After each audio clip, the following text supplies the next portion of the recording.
कि आज Delhi badger academy जो हमेशा से लोगों को सीटेट क्वालिफाई करने की मार्गदर्शन करती आई है। लेकिन हम चाहा कि वे हमारे भी इस प्लेटफॉर्म से जो जमीयत उलमा हिंद दक्षिण सोलापुर की संस्था, ये पूरे ऑल इंडिया में संस्था है। आज़ादी से पहले से संस्था काम करती है। इसका मकसद ये रहा, अंग्रेज जब इस मुल्क को गुलाम बनाने की कोशिश की, तो अंग्रेजों को इस देश से भगाने में जो हमारे वरिष्ठ नेता थे, मौलाना मोहम्मद हुसैन मदनी साहब, और उनके जरिए से इस देश में जो है महात्मा गांधी को और दीगर लीडरों को लेकर जंग आज़ादी में बड़ा रोल रहा। अब संविधान की किताब भी अगर देखेंगे, जो उसका ड्राफ्ट बना है, उसमें भी इसमें काम करने वाले जमीयत उलमा हिंद के जिम्मेदार मौलाना हिफ्जुर रहमान सेहरवी का नाम मिलता है। तो हमारा मकसद यही रहा है कि हर कौम, हर जात, हर समाज के लोग एजुकेटेड होकर समाज की खिदमत करें। एजुकेटेड रहेंगे तो समाज की सही से रहनुमाई कर सकेंगे और काम आगे बढ़ेगा। और इस देश के अंदर, समाज के अंदर, अपनी बिरादरी के अंदर, अपने घर के अंदर एक अच्छा, जब कोई भी इंसान अच्छा लिख पढ़कर बड़ी पोस्ट पर जाता है तो उसका घर अच्छा होता है, उसकी फैमिली खुश रहती है और वो समाज की भी खिदमत कर सकता है। हमारा यही मकसद है, जिसे अल्लामा इकबाल ने शेर के अंदर खींचा है कि मंजिल से आगे बढ़कर मंजिल तलाश कर, मंजिल से आगे बढ़कर मंजिल तलाश कर, मिल जाए तुझे, तुझको दरिया तो समंदर तलाश कर। हर शायद टूट जाती है पत्थर की चोट से, पत्थर ही टूट जाए वो शीशा तलाश कर। ये हमारे एक मकसद है कि हम आगे बढ़ते रहना चाहिए। और जो भी बच्चे आजकल, अ, मैं तैयब सर के जरिए से बहुत से मार्गदर्शन में और बहुत से उनके सेमिनार में भी रहा हूँ। तो यहाँ शोलापुर शहर के अंदर माजी प्रिंसिपल जगताप सर, जो दयानंद कॉलेज के प्रिंसिपल होकर रिटायर और बहुत ही आला मेयार के उस्ताद हैं, उनके मार्गदर्शन, उनके तालीम से बहुत से बच्चों ने जो है फायदा उठाया। तो वो हमेशा बोलते हैं अपने लेक्चर वगैरह में, सेमिनार में, कि आजकल के जमाने में जितने गुनाह नहीं है उतने सजा है। यानी परीक्षा पर परीक्षा, ये पास होना है तो वो पास होना है, उसके बाद और अलग से नेट टेट, तो ये है। लेकिन इनको क्वालिफाई करने के लिए भी हमारे तैयब शेख सर जैसे रहनुमा और मार्गदर्शन हर जमाने में आते रहे हैं। और इस जमाने के हिसाब से हमारे तैयब शेख सर, जो काफी दिनों से बच्चों को सही रहनुमाई, सही गाइड करते आ रहे हैं, तो उनके मार्गदर्शन से बहुत से बच्चे फायदा उठाए हैं, उनके लेक्चर से, उनके भावनाओं से, उनके जितना भी उनके पास नॉलेज है। तो हम तमाम, हमारी जमीयत की जितनी भी जिम्मेदार टीम है, हमने उनसे गुजारिश की कि आप जो है हमारे भी एक प्लेटफॉर्म से हमको भी खिदमत का मौका मिले, ताकि लोगों की समाज सेवा करने में मौका मिले। और उनके पास जो भी ज्ञान है, जो भी इल्म है, उसके जरिए से जो बच्चे एक उम्मीद की आस लगा कर बैठे हैं, अपना एजुकेशन मुकम्मल कर कर, डीएड बीएड कर कर, और बहुत से बच्चे जो है बीए एमए कर कर बैठे हुए हैं सरकारी नौकरी के लिए या प्राइवेट, जहाँ पर संस्था में काम करना है, अप्रोल वगैरह का मसला है। तो उनकी जो रुकावटें बनी हुई है, यही सीटेट एग्जाम रुकावट बनी है। तो उसको क्वालिफाई करने के लिए अभी तक का अगर रिकॉर्ड देखेंगे तो तैयब सर की यहाँ कभी 40 50 60 बच्चे, जो जो जो उनकी मैंने इससे पहले भी बात सुनी है, तो 7 बच्चों से उन्होंने शुरुआत की थी। तो अभी 60 70 बच्चे जब उनके पास बैठते हैं, तो उसमें से भी 60 65 बच्चे क्वालिफाई होते हैं। 95% उनका अभी तक का स्ट्राइक रहा है। तो हमने चाहा कि भाई इस तरह से सोलापुर शहर की भी अगर जो बच्चे हैं, वो फिर से तैयब सर के नॉलेज से और उनके एक्सपीरियंस से फायदा उठाकर, जिस जगह भी वो काम कर रहे हैं और जिस वजह से उनका काम रुका हुआ है, सीटेट एग्जाम की वजह से, अगर वो अपना सीटेट एग्जाम तैयब सर के मार्गदर्शन से अगर क्लियर करते हैं, और उन्हें उनके उनकी जिंदगी में, उनकी लाइफ में एक सुनहरा मौका मिलता है, तो ये हमारे लिए भी खुशी की बात रहेगी कि वो इसको क्वालिफाई कर कर अपने लाइफ को जो है बेहतर बना सके और आगे बढ़ सके और जिंदगियों में खुशहाली ला सके। तो ये उनकी खुशी में हमारी खुशी है। इसी सोच को रखकर हमने आज का ये सीटेट का 3 दिन का जो है सेमिनार रखा है। हम चाहते तो और दिन बढ़ाना था, लेकिन अभी अचानक में ये तय हुआ। इसके बाद इंशाअल्लाह हमारा इरादा है, तैयब सर से भी हमने उनसे उधर गुजारिश की है कि आइंदा साल भी, इस बार आइंदा नेक्स्ट भी जब भी सीटेट एग्जाम निकलेंगे, तो हमारी संस्था की तरफ से शोलापुर शहर में अ, अच्छा खासा एक सेमिनार और अच्छे खासे क्लास चलाए, चाहे वो ऑनलाइन प्रोजेक्ट के जरिए से हो, या फिर कभी कभार यहाँ वो आकर बच्चों को खुद सामने आकर पढ़ाकर जो है कुछ समझाएं। तो उन्होंने उसको इरादा का जो अपना अज़्म किया है कि इंशाल्लाह उसको कोशिश करेंगे। लेकिन इस मरतबा फिलहाल 3 दिन का तो लेंगे। तो जैसे ही हम उनका बात किए तो वो फौरन तैयार हुए, एक दिन में ये सेटअप बैठा है। तो मैं तैयब सर का भी शुक्रिया अदा करता हूँ। और इस खैर के काम में, अच्छे कामों में हमेशा गंगा जमुना की तहजीब रही है। हमारे इस देश की जो है, जो बुनियाद है, गंगा जमुना तहजीब है, उसी को बरकरार रखते हुए हमारे दरमियान परवीन कासर सर भी मौजूद हैं। मैं उनका भी धन्यवाद शुक्रिया अदा करता हूँ कि उन्होंने भी इस काम के पहल के लिए, बच्चों के मुस्तकबिल को रोशन करने के लिए, हमारे इस देश के सभी जाति सभी धर्म के बच्चों को एक आगे बढ़ने का अवसर, जिसकी वहां पर जिस कड़ी को वो जोड़ने के लिए सीटेट उनकी जिंदगी में खुशियां और खुशहाली लाने के लिए जो कड़ी रुकी हुई है वो सीटेट की है। और यहाँ पर जो है बहुत से बच्चे अपना जो है फ्यूचर के बारे में परेशान होते हैं, और थोड़ी सी उम्मीद भी, थोड़ी सी उनकी यहाँ पर थोड़ा नर्वस होते हैं। लेकिन जो बच्चे क्वालिफाई में एग्जाम क्वालिफाई न कर कर परेशान होते हैं, तो वैसे बच्चे अगर तैयब सर के मार्गदर्शन में जुड़ते हैं, तो वो जरूर अपने मुस्तकबिल को रोशन करते हैं। वो जो कड़ी अधूरी होती है वो पूरी होती है। तैयब सर हमेशा बेहतर उस्ताद के नुमा जो है उभर कर आए हुए हैं।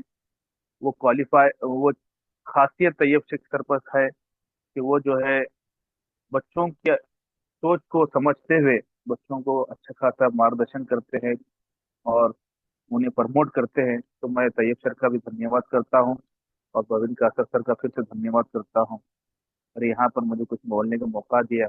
और हमारे इस संस्था की जानिब से ये सेमिनार रखा गया, वर्कशॉप रखा गया, इसके लिए मैं तैयब सर का भी शुक्रिया अदा करता हूँ। जजाकल्लाह।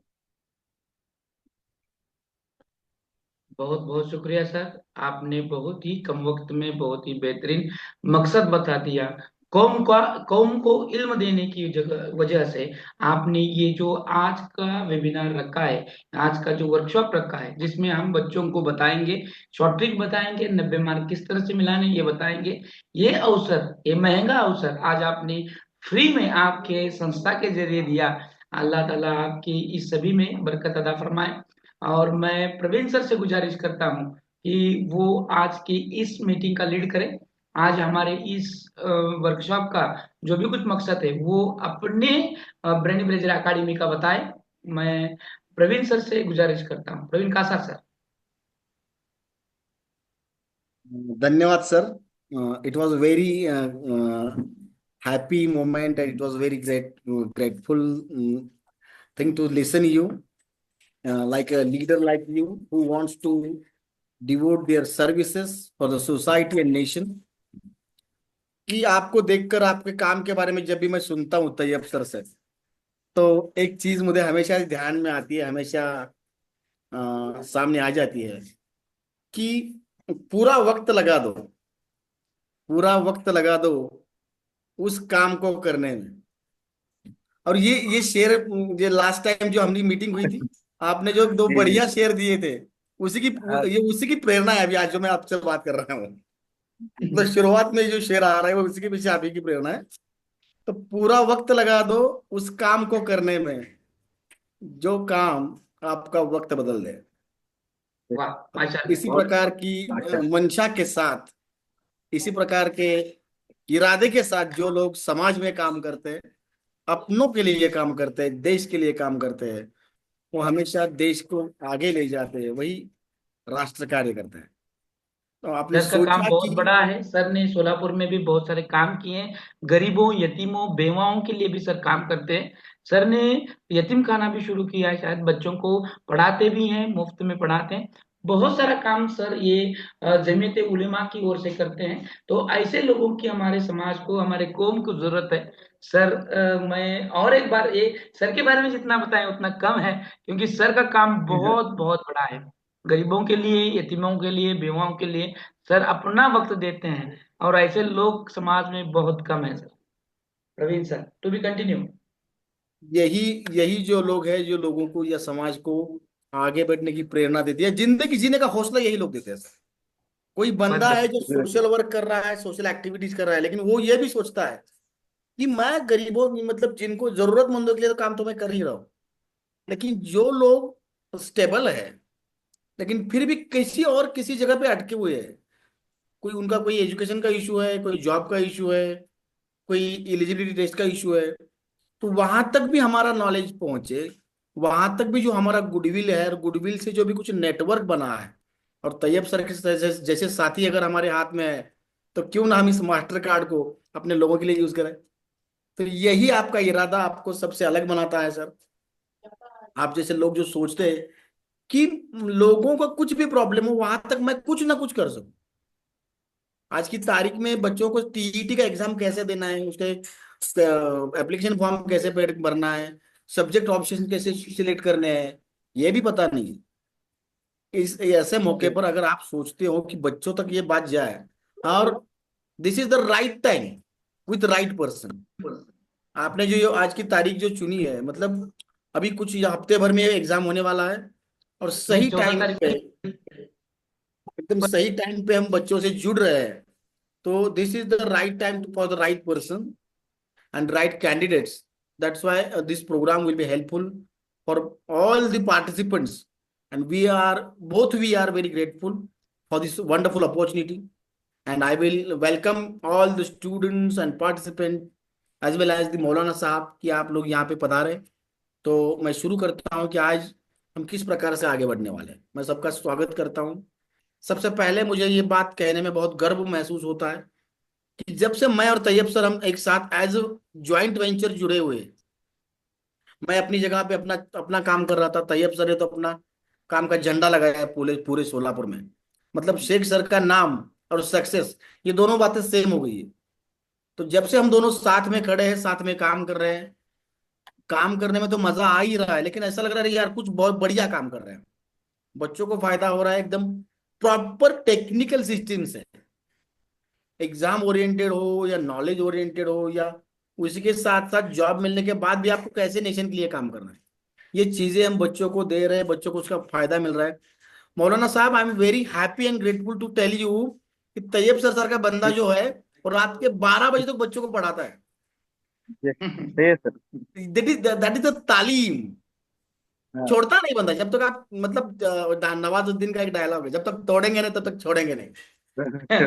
तक डायलॉग है, जब तक ये हाँ। टीईटी और सीटीईटी का माया जाल तोड़ेंगे नहीं ना, तब तक किसी को छोड़ेंगे नहीं। हाँ। तो इसी प्रकार से हम काम करते हैं। तो यही हमारा पैटर्न है, इसी प्रकार से हम अपना क्लास भी चलाते हैं, बच्चों को फायदा भी हो रहा है। तो I would like to share some information about my class, कि हम किस प्रकार से स्ट्रैटेजी डिजाइन करते हैं, हम किस प्रकार से काम करते हैं। Sir please next slide. Tayyab sir, हाँ। तो ये टीईटी और सीटीईटी परीक्षा के दौरान जो हमने, टीईटी के लिए भी हमारे पास near about 100 student were there, CTET के लिए भी बस उतने ही बच्चे हमारे साथ हैं।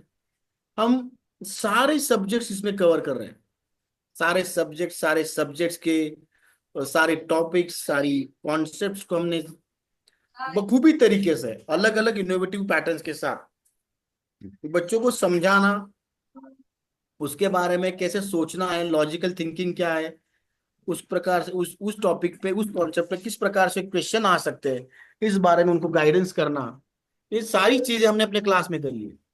और सर ये बात मुझे बताने में बहुत गर्व महसूस होता है कि every master of my class, जो भी एक्सपर्ट हमारे साथ हमारे टीम में थे या आज भी है, everyone was expert and master in his class. Every teacher was PhD as well as near about 20 years experienced person. तो एकदम बढ़िया से बढ़िया ही चीज हमने बच्चों को देने का प्रयास किया है। और उसी लिए बच्चे जनरली बच्चों का माहौल हम जब जब देखते एग्जाम की बात करते हैं तो बच्चे डरे हुए होते हैं। अरे यार ये तो अभी सर पे आ गया, 2 महीने रह गए, 15 दिन रह गए, 8 दिन रह गए, 2 दिन रह गए। हमारी यहाँ बात अलग है। हमारे बच्चे बोलते हैं अरे यार कब कब आने वाला exam. They were very eager to face the exam. वो मतलब देखना चाहते हैं कब, जब है ठीक है वी आर रेडी। हम इस प्रकार से इसको क्रैक करेंगे सर कि क्राइटेरिया से 10 मार्क्स ज्यादा लेंगे। और इसी कॉन्फिडेंस के साथ ये सारी खूबसूरत तस्वीरें आपके सामने हैं। ये सारे बच्चे जो है कुछ टाइम की वजह से या कुछ जगह की वजह से भी हम पूरे फोटोज नहीं लगा पाए। कुछ चुनिंदा बच्चों के फोटो है। हर एक फोटो पे आपको वो मुस्कान दिखेगी, वो कॉन्फिडेंस दिखेगा कि चलो मैंने यहाँ से जीत हासिल की है और मेरी जिंदगी बदल चुकी है। तो ये लाइफ का मोशन या मोटिव बदलने वाला क्लास है, लाइफ का पैटर्न बदलने वाला क्लास है, लोगों के लाइफ को सपोर्ट देने वाला, लाइफ गोल देने वाला क्लास है। टीईटी में जितने भी टॉपिक्स है या जिस जिस भी प्रकार से हम एग्जाम के बारे में हमें सोचना चाहिए, जिस भी प्रकार से टाइम मैनेजमेंट करना चाहिए, जिस भी प्रकार से स्ट्रेस मैनेजमेंट करना चाहिए, आपकी लाइफस्टाइल क्या होगी, आपका खान पान क्या होगा, आप सोचोगे क्या, आप how to visualise this exam as well as the things regarding the exam, आपको फैमिली के साथ उसी दौरान किस प्रकार से आपके रिलेशंस होने चाहिए, एग्जाम के दौरान जब भी आप एग्जाम कुछ जाते हो तो किस प्रकार से आपको खुद को प्रिपेयर करना है, ये सारी चीजें मतलब A to Z तक जो कुछ दे सकते हैं पूरा देने का प्रयास ब्रेनी बैजर्स और मंत्र गुरुकुलम ने किया है। और इसलिए हम, आपने जैसे कहा कि हमारा स्ट्राइक रेट 95+ है, तो इसका सीक्रेट यही है। जब तब तैयब सर जैसा सेनापति जब जिस टीम को होता है, तालीम देने वाला मास्टर जिसके पास होता है, सक्सेस को वहां आना ही आना है। तो जो भी लोग अभी बच्चे और जो बच्चे मेरे अभी मेरे सामने बैठे हैं उनको पता है कि सारी चीजें किस प्रकार से हम कर रहे हैं। और जो भी बच्चे नए हैं हमारे साथ, आपका भाग्य है, हमारा भी भाग्य है कि आज हम लोग आमने सामने बैठे हैं। कुछ अच्छी चीजें होने वाली है, कुछ अच्छी बातें आपके हाथ में आने वाली है। और इसीलिए today we all are here to discuss about the और future as well as the exam. तो काम जनरली बोलने से ज्यादा काम करने में ज्यादा मजा आता है। और हम लोग जो है काम करके ही दिखाते हैं और सारी बच्चे उस बात का सबूत है। और जैसे जब भी आप जैसा बंदा हमारे साथ जुड़ जाता है, that is the pride, that is the pride for all of us, कि आप जैसे लोगों को लगता है यार इन लोगों के साथ काम करो तब बात बनेगी। और वही हमारे सक्सेस का निशान है। तो मैं आपको भी तहे दिल से धन्यवाद कहता हूँ, बच्चों को बहुत सारी बधाई देता हूँ, शुभकामनाएं देता हूँ।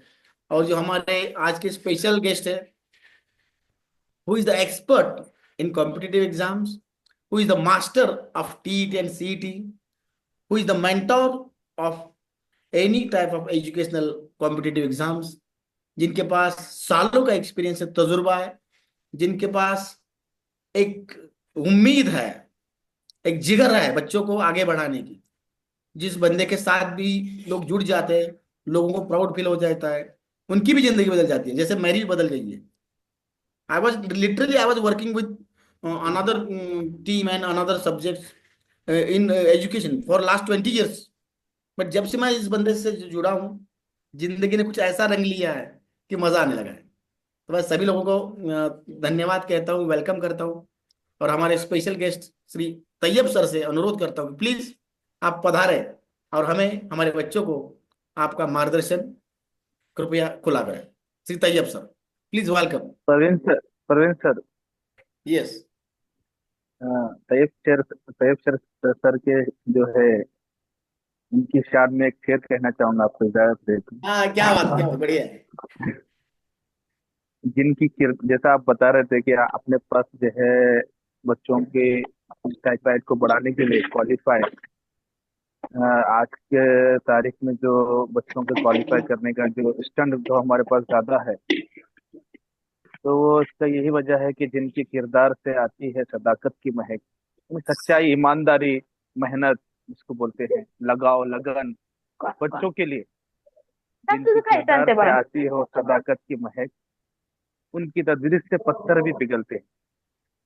इंशाल्लाह, क्या अगर बात है। बच्चा कितने भी कमजोर हो, तो उनके अंदर वो लगाव, मेहनत और सच्चाई, ईमानदारी है कि वो बच्चों को उस प्रेरणा तक ले जाते हैं कि वो क्वालिफाई कर ही लेता है। इस तरह की शान में एक छोटा सा शेयर था।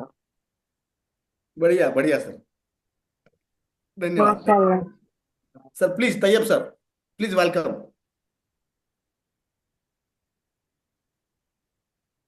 बहुत बहुत शुक्रिया सर। और आपके शेयर के लिए भी बहुत बहुत शुक्रिया। तथा आप सभी ने जो बहुत सी इतनी सारी तारीफी की, वो उसके लायक मैं हूँ क्या नहीं पता नहीं, लेकिन बहुत बहुत शुक्रिया आप सभी का। मैं तहे दिल से आप सभी का शुक्रगुजार कर कर आज का जो Jamiat Ulema Hind south Solapur in association with ब्रेनी ब्रेजर एकेडमी और मंत गुरुकुलम पुणे के जानिब से आज जो हम यहाँ पर सीटेट का वर्कशॉप ले रहे हैं, जिसमें बहुत सारे जगह के बच्चे हैं। मैं बताने की ये करूंगा, जरूरत करूंगा कि महाराष्ट्र, ऑल ओवर महाराष्ट्र से बच्चे यहाँ पर जुड़े हुए हैं। सोलापुर के बाहर के जितने भी कुछ जिला हैं, उनसे आज यहाँ पर बच्चे जुड़े हुए हैं। उन सब बच्चों को आज मैं यहाँ पर ये गारंटी देता हूँ कि आने वाली जो एग्जाम है, ये एग्जाम में कैसे क्वालिफाई होना है। तथा मैं तहे दिल से शुक्रगुजार हूँ जमीयत उलेमा के जो हमारे प्रेसिडेंट हैं, जनाब हफीज सनाउल्लाह सर। मैं इनका भी बहुत तहे दिल से शुक्रगुजार हूँ कि उन्होंने इस ऐसे बड़े प्लेटफॉर्म पर बच्चों को मुफ्त में आज कौम को बढ़ाने के लिए, आगे बढ़ाने के लिए, इल्म देने के लिए जो भी कुछ प्लान किया, उसके बारे में शुक्रगुजार करके मैं आज के इस सेमिनार का ज्यादा वक्त नहीं लेते हुए मैं लोगों को इत्तला करूंगा कि हमें क्वालिफाई किस तरह से होना है। हाँ, आप सबकी पढ़ाई हो चुकी है, अब मैं वो बातें नहीं दोहराऊंगा। मेरी आवाज आ रही है ना सर? का सर आवाज आ रही है क्या मेरी? जी हाँ, आ रही आ है रही है। तो आज हाँ हमें क्या सर, देखना है? एक सबसे पहले हमें ये देखना है कि क्वालिफाई कैसे होना है और क्वालिफाई होने के लिए कितने मार्क्स जरूरी है। ये दो बातें अगर हो जाएंगी तो आप सबका तो ऑलरेडी स्टडी हो चुकी है, आप सभी की स्टडी हो चुकी है। क्योंकि 14 तारीख को किन लोगों का पेपर है, 15 तारीख को किन लोगों का पेपर है, 14 और 15 2 दिन पेपर चलने वाले हैं। तो ये ऐसा पहली बार हुआ है जो ऑफलाइन में 2 बार पेपर चल रहे हैं। अब तक ऑनलाइन में 10-10 12-12 दिन पेपर चलते थे, और ऑफलाइन में ये 2-2 दिन पेपर चलना ये पहला मर्तबा है। तो यहाँ पर मैं आपको बताना चाहता हूँ कि आप सभी का लोगों का एग्जाम हो चुका है, एग्जाम की तैयारी हो चुकी है, आप प्रिपेयर हो चुके हैं, स्टडी बहुत जनों की हो चुकी है। फिर भी हमें वो याद रखना है कि एग्जाम को किस तरह से टैकल करना है। तो मैं आज यहाँ पर आपको बहुत सारे ट्रिक्स देने वाला हूँ। यहाँ पर मैं आपको क्या देने वाला हूँ? बहुत सारे ट्रिक्स देने वाला हूँ, किस तरह से क्वालिफाई होना है वो बताने वाला हूँ। और आज इतना ही पढ़ेंगे क्योंकि ये 3 दिन चलने वाला वर्कशॉप है। तो ये 3 दिनों में आज आज ये देखेंगे हम, और कल हम देखेंगे टॉपिक वाइज किस तरह से उसमें महत्वपूर्ण है, कौन से टॉपिक महत्वपूर्ण है, किसको फोकस करना है, और क्वेश्चन किस तरह से जनरेट होते हैं, ये हम कल देखने वाले हैं। आज हम ये देखने वाले हैं कि ट्रिक्स क्या है। सबसे पहले हम विरुद्ध दिशा से जा रहे हैं, जैसे कि पहले तो पढ़ाना चाहिए फिर ट्रिक बताना चाहिए, लेकिन वैसे नहीं होगा। आज हम आपको ट्रिक बताएंगे, सबसे बेहतर, सबसे हटके, जिस चीज की वजह से आप यहाँ जुड़े हैं वो मैं आपको सबसे पहले देने वाला हूँ। आप में वो मोटिवेशन का जरिया देने वाला हूँ जिसकी वजह से आप कल के एग्जाम में क्वालिफाई हो जाएंगे, कल की एग्जाम को फेस करेंगे। तो सबसे पहले पेपर 1 और पेपर 2, ये पेपर 1 जैसे कि अब तक क्या होता है, सीटेट वाले जो थे अभी पेपर 1 पहले लेते थे और पेपर 2 दोपहर से था। अब इनका जो टाइमिंग है ये मिसमैच हो चुका है, पेपर 2 सुबह में है और पेपर 1 है दोपहर में। तो ये पहले अपने जहन में डालें। और जिन लोगों का प्री वाला admit card, hall ticket generate हो चुका था, उन लोगों का भी अभी परमानेंट वाला हॉल टिकट आ चुका है। और हॉल टिकट पे जो भी कुछ इंस्ट्रक्शन दिए गए हैं उसको ठीक तरह से फॉलो करना है, हमारा टाइमिंग देखना है और हमारे लैंग्वेजेस चेक करने हैं। जो हमने दिए थे वो है क्या। अब हम देखेंगे स्ट्रक्चर, देखेंगे स्ट्रक्चर जो हम देखने वाले हैं, सबसे पहले देखेंगे पेपर 1 का स्ट्रक्चर।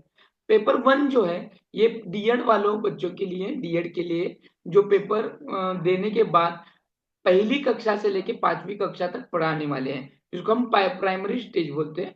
और इसका जो टाइमिंग होगा वो 150 मिनट होगा, इसका मतलब है 2.5 घंटे होगा। हाँ, तो इसमें 150 क्वेश्चन है, 150 मिनट के लिए है। और जितने भी अभी बच्चे जुड़े हैं इन लोगों को मालूम है कि इसको किस तरह से टैकल करना है। अभी मेरे बच्चे जो होते हैं वो बच्चे ये 150 मिनट लगाते नहीं है, 100 मिनट में ही 150 मार्क का पेपर सॉल्व कर देते हैं। इतना कॉन्फिडेंस बिल्ट हो चुका है इन बच्चों में, और सभी बच्चे 100 मार्क के आगे मार्क ले रहे हैं, क्योंकि अब तक मैंने उनको 150 मार्क के 27 क्वेश्चन पेपर मैंने प्रैक्टिस की तरह मैंने उसको सॉल्व करके लिया है। इतना बड़ा मुनाफा बच्चों को दिया है। 20,000 से ज्यादा क्वेश्चन बैंक है अपनी, वो पूरी वो बच्चे सॉल्व कर चुके हैं। तो ये स्ट्रक्चर को अभी हम देखेंगे। पेपर 1 उसका स्ट्रक्चर आपको पता है, फिर मैं यहाँ पर क्यों बता रहा हूँ कि मार्क कहाँ से कैसे बटोरने। 90 मार्क मिलाना कितना आसान है, और कितना आसान होते हुए इन आसान काम को और आसान बनाने के लिए मैं ट्रिक देने वाला हूँ। और ये ट्रिक का अगर हम इस्तेमाल करेंगे तो पैडालॉजी जैसा जो कुछ पार्ट है वो और आसान बन जाएगा। तो देखो यहाँ पर स्ट्रक्चर देख रहे हैं पेपर 1 का। पेपर 1 5 हिस्सों में बटा हुआ है, यानी 5 सेक्शन में। इसमें पहला सेक्शन आता है सीडीपी। सीडीपी का जो मतलब होता है चाइल्ड डेवलपमेंट एंड पेडालॉजी। ये 30 मार्क के लिए है, इसमें 30 क्वेश्चंस हैं। फिर आता है लैंग्वेज जो कंपलसरी है, जो आपने 20 भाषाओं में से, 20 लैंग्वेजों में से जो भी आपने चयन की है वो, जैसे कि किसकी उर्दू होगी, किसकी हिंदी होगी, किसका इंग्लिश होगा, मराठी होगा, हाँ कन्नड़ा, ये जो भी कुछ है 20 में से एक, जिसमें वो भी 30 क्वेश्चंस हैं और 30 मार्क लिए होंगे। लैंग्वेज 2 है, जो भी 20 में से एक लेना है। जैसे कि अगर पहली लैंग्वेज आपने उर्दू ली है तो दूसरी उर्दू नहीं लेना है, वो छोड़कर दूसरी आपको जो भी कुछ आसान लगती है और जिसमें आप अबो 25 के ऊपर जा सकते हैं, ऐसी वाली लैंग्वेज को वहां पर चयन करना है। तो ये भी 30 मार्क लिए हैं और 30 क्वेश्चन हैं, और सभी क्वेश्चन मल्टीपल चॉइस है, एमसीक्यू, जिसको 4 ऑप्शन होंगे। फिर आएगा मैथमेटिक्स। मैथमेटिक्स में भी 30 क्वेश्चंस हैं और 30 मार्क के लिए है। फिर आता है ईवीएस, जिसको इन्वायरमेंटल स्टडीज कहते हैं, और वो भी 30 मार्क के लिए है, 30 क्वेश्चंस है, बराबर। ऐसे कुल मिलाकर 150 क्वेश्चंस और 150 मार्क के लिए ये बना हुआ है।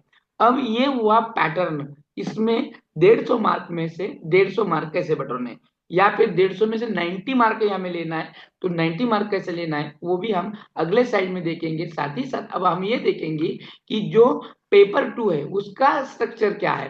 तो पेपर 2 का जो स्ट्रक्चर है, जो एलिमेंट्री स्टेज होगा, जो 6ठी कक्षा से लेके 8वीं कक्षा तक बच्चे जो पढ़ाना चाहते हैं उनके लिए ये है। ये भी पेपर जो है 150 मार्क का है और 150 मिनट का है, यानी 2-2.5 घंटे का है।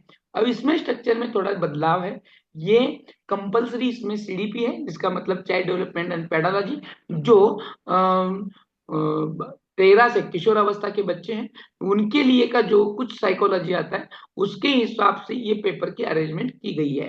अब ये जो सीडीपी है ये 30 मार्क के लिए है, 30 क्वेश्चन होंगे। लैंग्वेज 1 जो कंपलसरी है, जो अभी मैंने बताया, हिंदी, मराठी, उर्दू, इंग्लिश, और ये साथ साथ 20 और भाषाएं, उनमें से कौन सी भी एक हमने चयन की है, वो भी 30 मार्क की होगी और 30 क्वेश्चंस होंगे। लैंग्वेज 2 30 मार्क और 30 क्वेश्चंस। यहाँ पर बदलाव क्या आया है, ये जो सेक्शन है 4 सेक्शन का होगा। जिन बंदों का एमएससी है, बीएससी है, वो मैथमेटिक्स एंड साइंस ले चुके हैं, उनके लिए 60 मार्क का पेपर होगा। कितने मार्क का होगा? 60 मार्क का सेक्शन होगा, और इस सेक्शन में 60 क्वेश्चन होंगे जो 60 मार्क के लिए है। उनको सोशल स्टडीज देना नहीं है। अब मैं क्यों बता रहा हूं, देखो यहाँ पे क्या बदलाव आता है। पेपर में हम कहाँ पर कंफ्यूज हो जाते हैं। अब तक हमने पेपर दिया है, कितने दिए हैं, कितने में पास हुए हैं, कितने मर्तबा हमने ट्राई किया है, इट इज नॉट इम्पोर्टेंट। अब यहाँ पर गलतियां क्या होती है, हमारा जो मेन बुकलेट आता है, अभी 14 तारीख को आपका पेपर है, आपके पेपर में हाथ में तमाया दिया जाएगा एक मेन बुकलेट, जिसकी शुरुआत होगी चाइल्ड डेवलपमेंट एंड पेडालॉजी से, सीडीपी से। जिसका क्वेश्चन नंबर होगा 1 से 30, जिसका क्वेश्चन नंबर होगा 1 से 30, इट इज अ कंपल्सरी, ये कंपल्सरी के लिए आपका है। लेकिन इसके बाद तुरंत 31 से लेके 90 तक जो क्वेश्चन रहेंगे वो रहेंगे मैथमेटिक्स के। देखो मैंने क्या बताया, सबसे पहला क्या रहेगा, आपका सीडीपी रहेगा, जो एक नंबर से कितने तक रहेगा, 30 तक। एक नंबर से कहां तक रहेगा, 30 नंबर तक रहेगा। और फिर आएगा मैथमेटिक्स, जो 31 से लेकर 90 तक रहेगा। अब यहाँ पर बदलाव आते हैं कि इसके बाद तुरंत ही सोशल स्टडीज का रहेगा। आपका मैथमेटिक्स है तो आपको कंफ्यूज नहीं होना है, सोशल स्टडीज आपको देना नहीं है, क्योंकि उसके भी क्वेश्चंस के नंबर जो होते हैं आपके पेपर में वो 31 से लेके 90 तक ही रहेंगे। क्योंकि पिछले बार बहुत सारे लड़कों और लड़कियां इसमें कंफ्यूज हो चुकी थी, क्योंकि उनको पता नहीं था मैथमेटिक्स दूं क्या मैं ये दूं, दोनों भी आया है सर कैसे। पता तो था लेकिन कंफ्यूज इसलिए हो गए कि दोनों भी एक साथ आया हुआ था कि कौन सा देना है।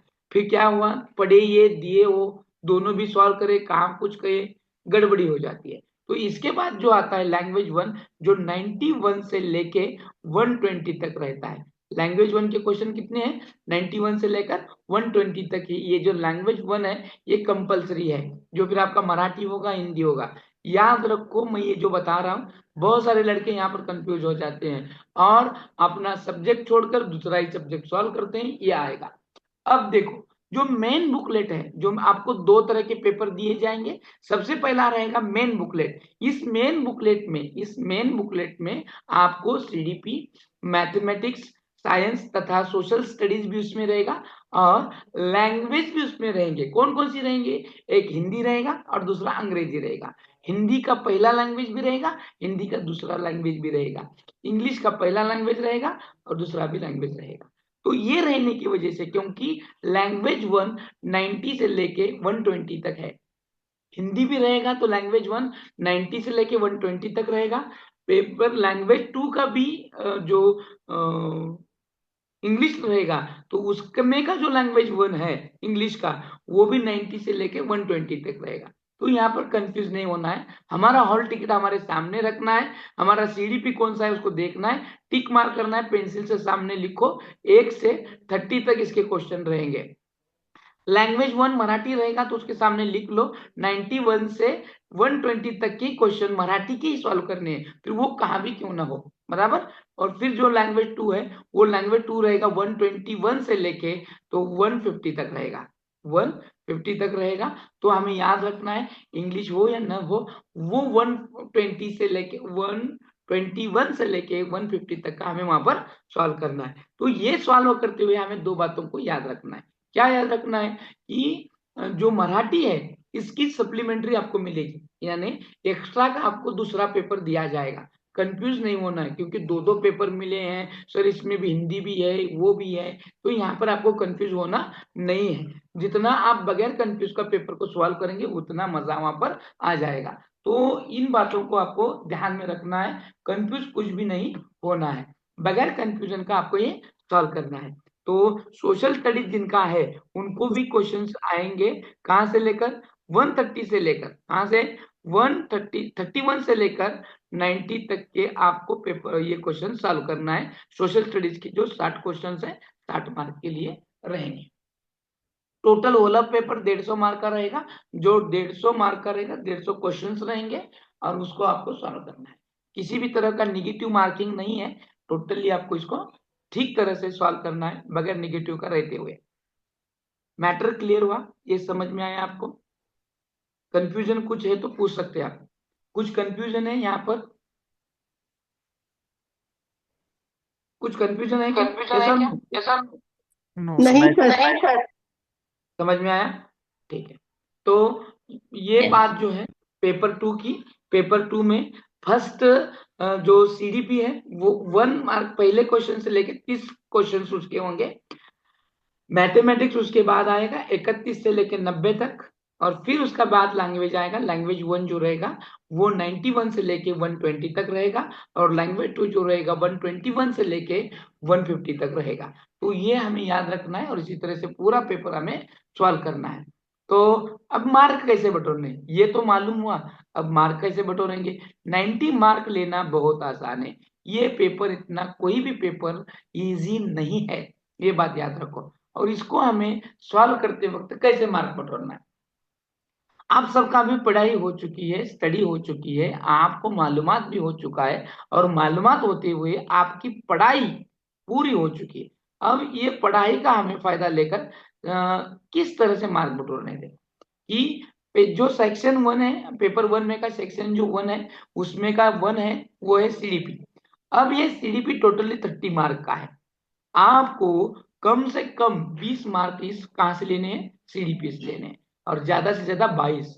अब यहाँ अपने क्लास के जो बच्चे लेते हैं आउट ऑफ आउट लेते हैं, आउट ऑफ आउट लेते हैं, या फिर 190 से लेकर 29 से लेकर 29, 28, अब वो 25 रहते हैं, अब वो 25 बच्चा रहता है। फिर भी आप जितने नए हैं, जितना अपना अपना स्टडी हुआ है, उसके हिसाब से अगर देखेंगे कम से कम 20 मार्क लो, ज्यादा से ज्यादा 22 मार्क।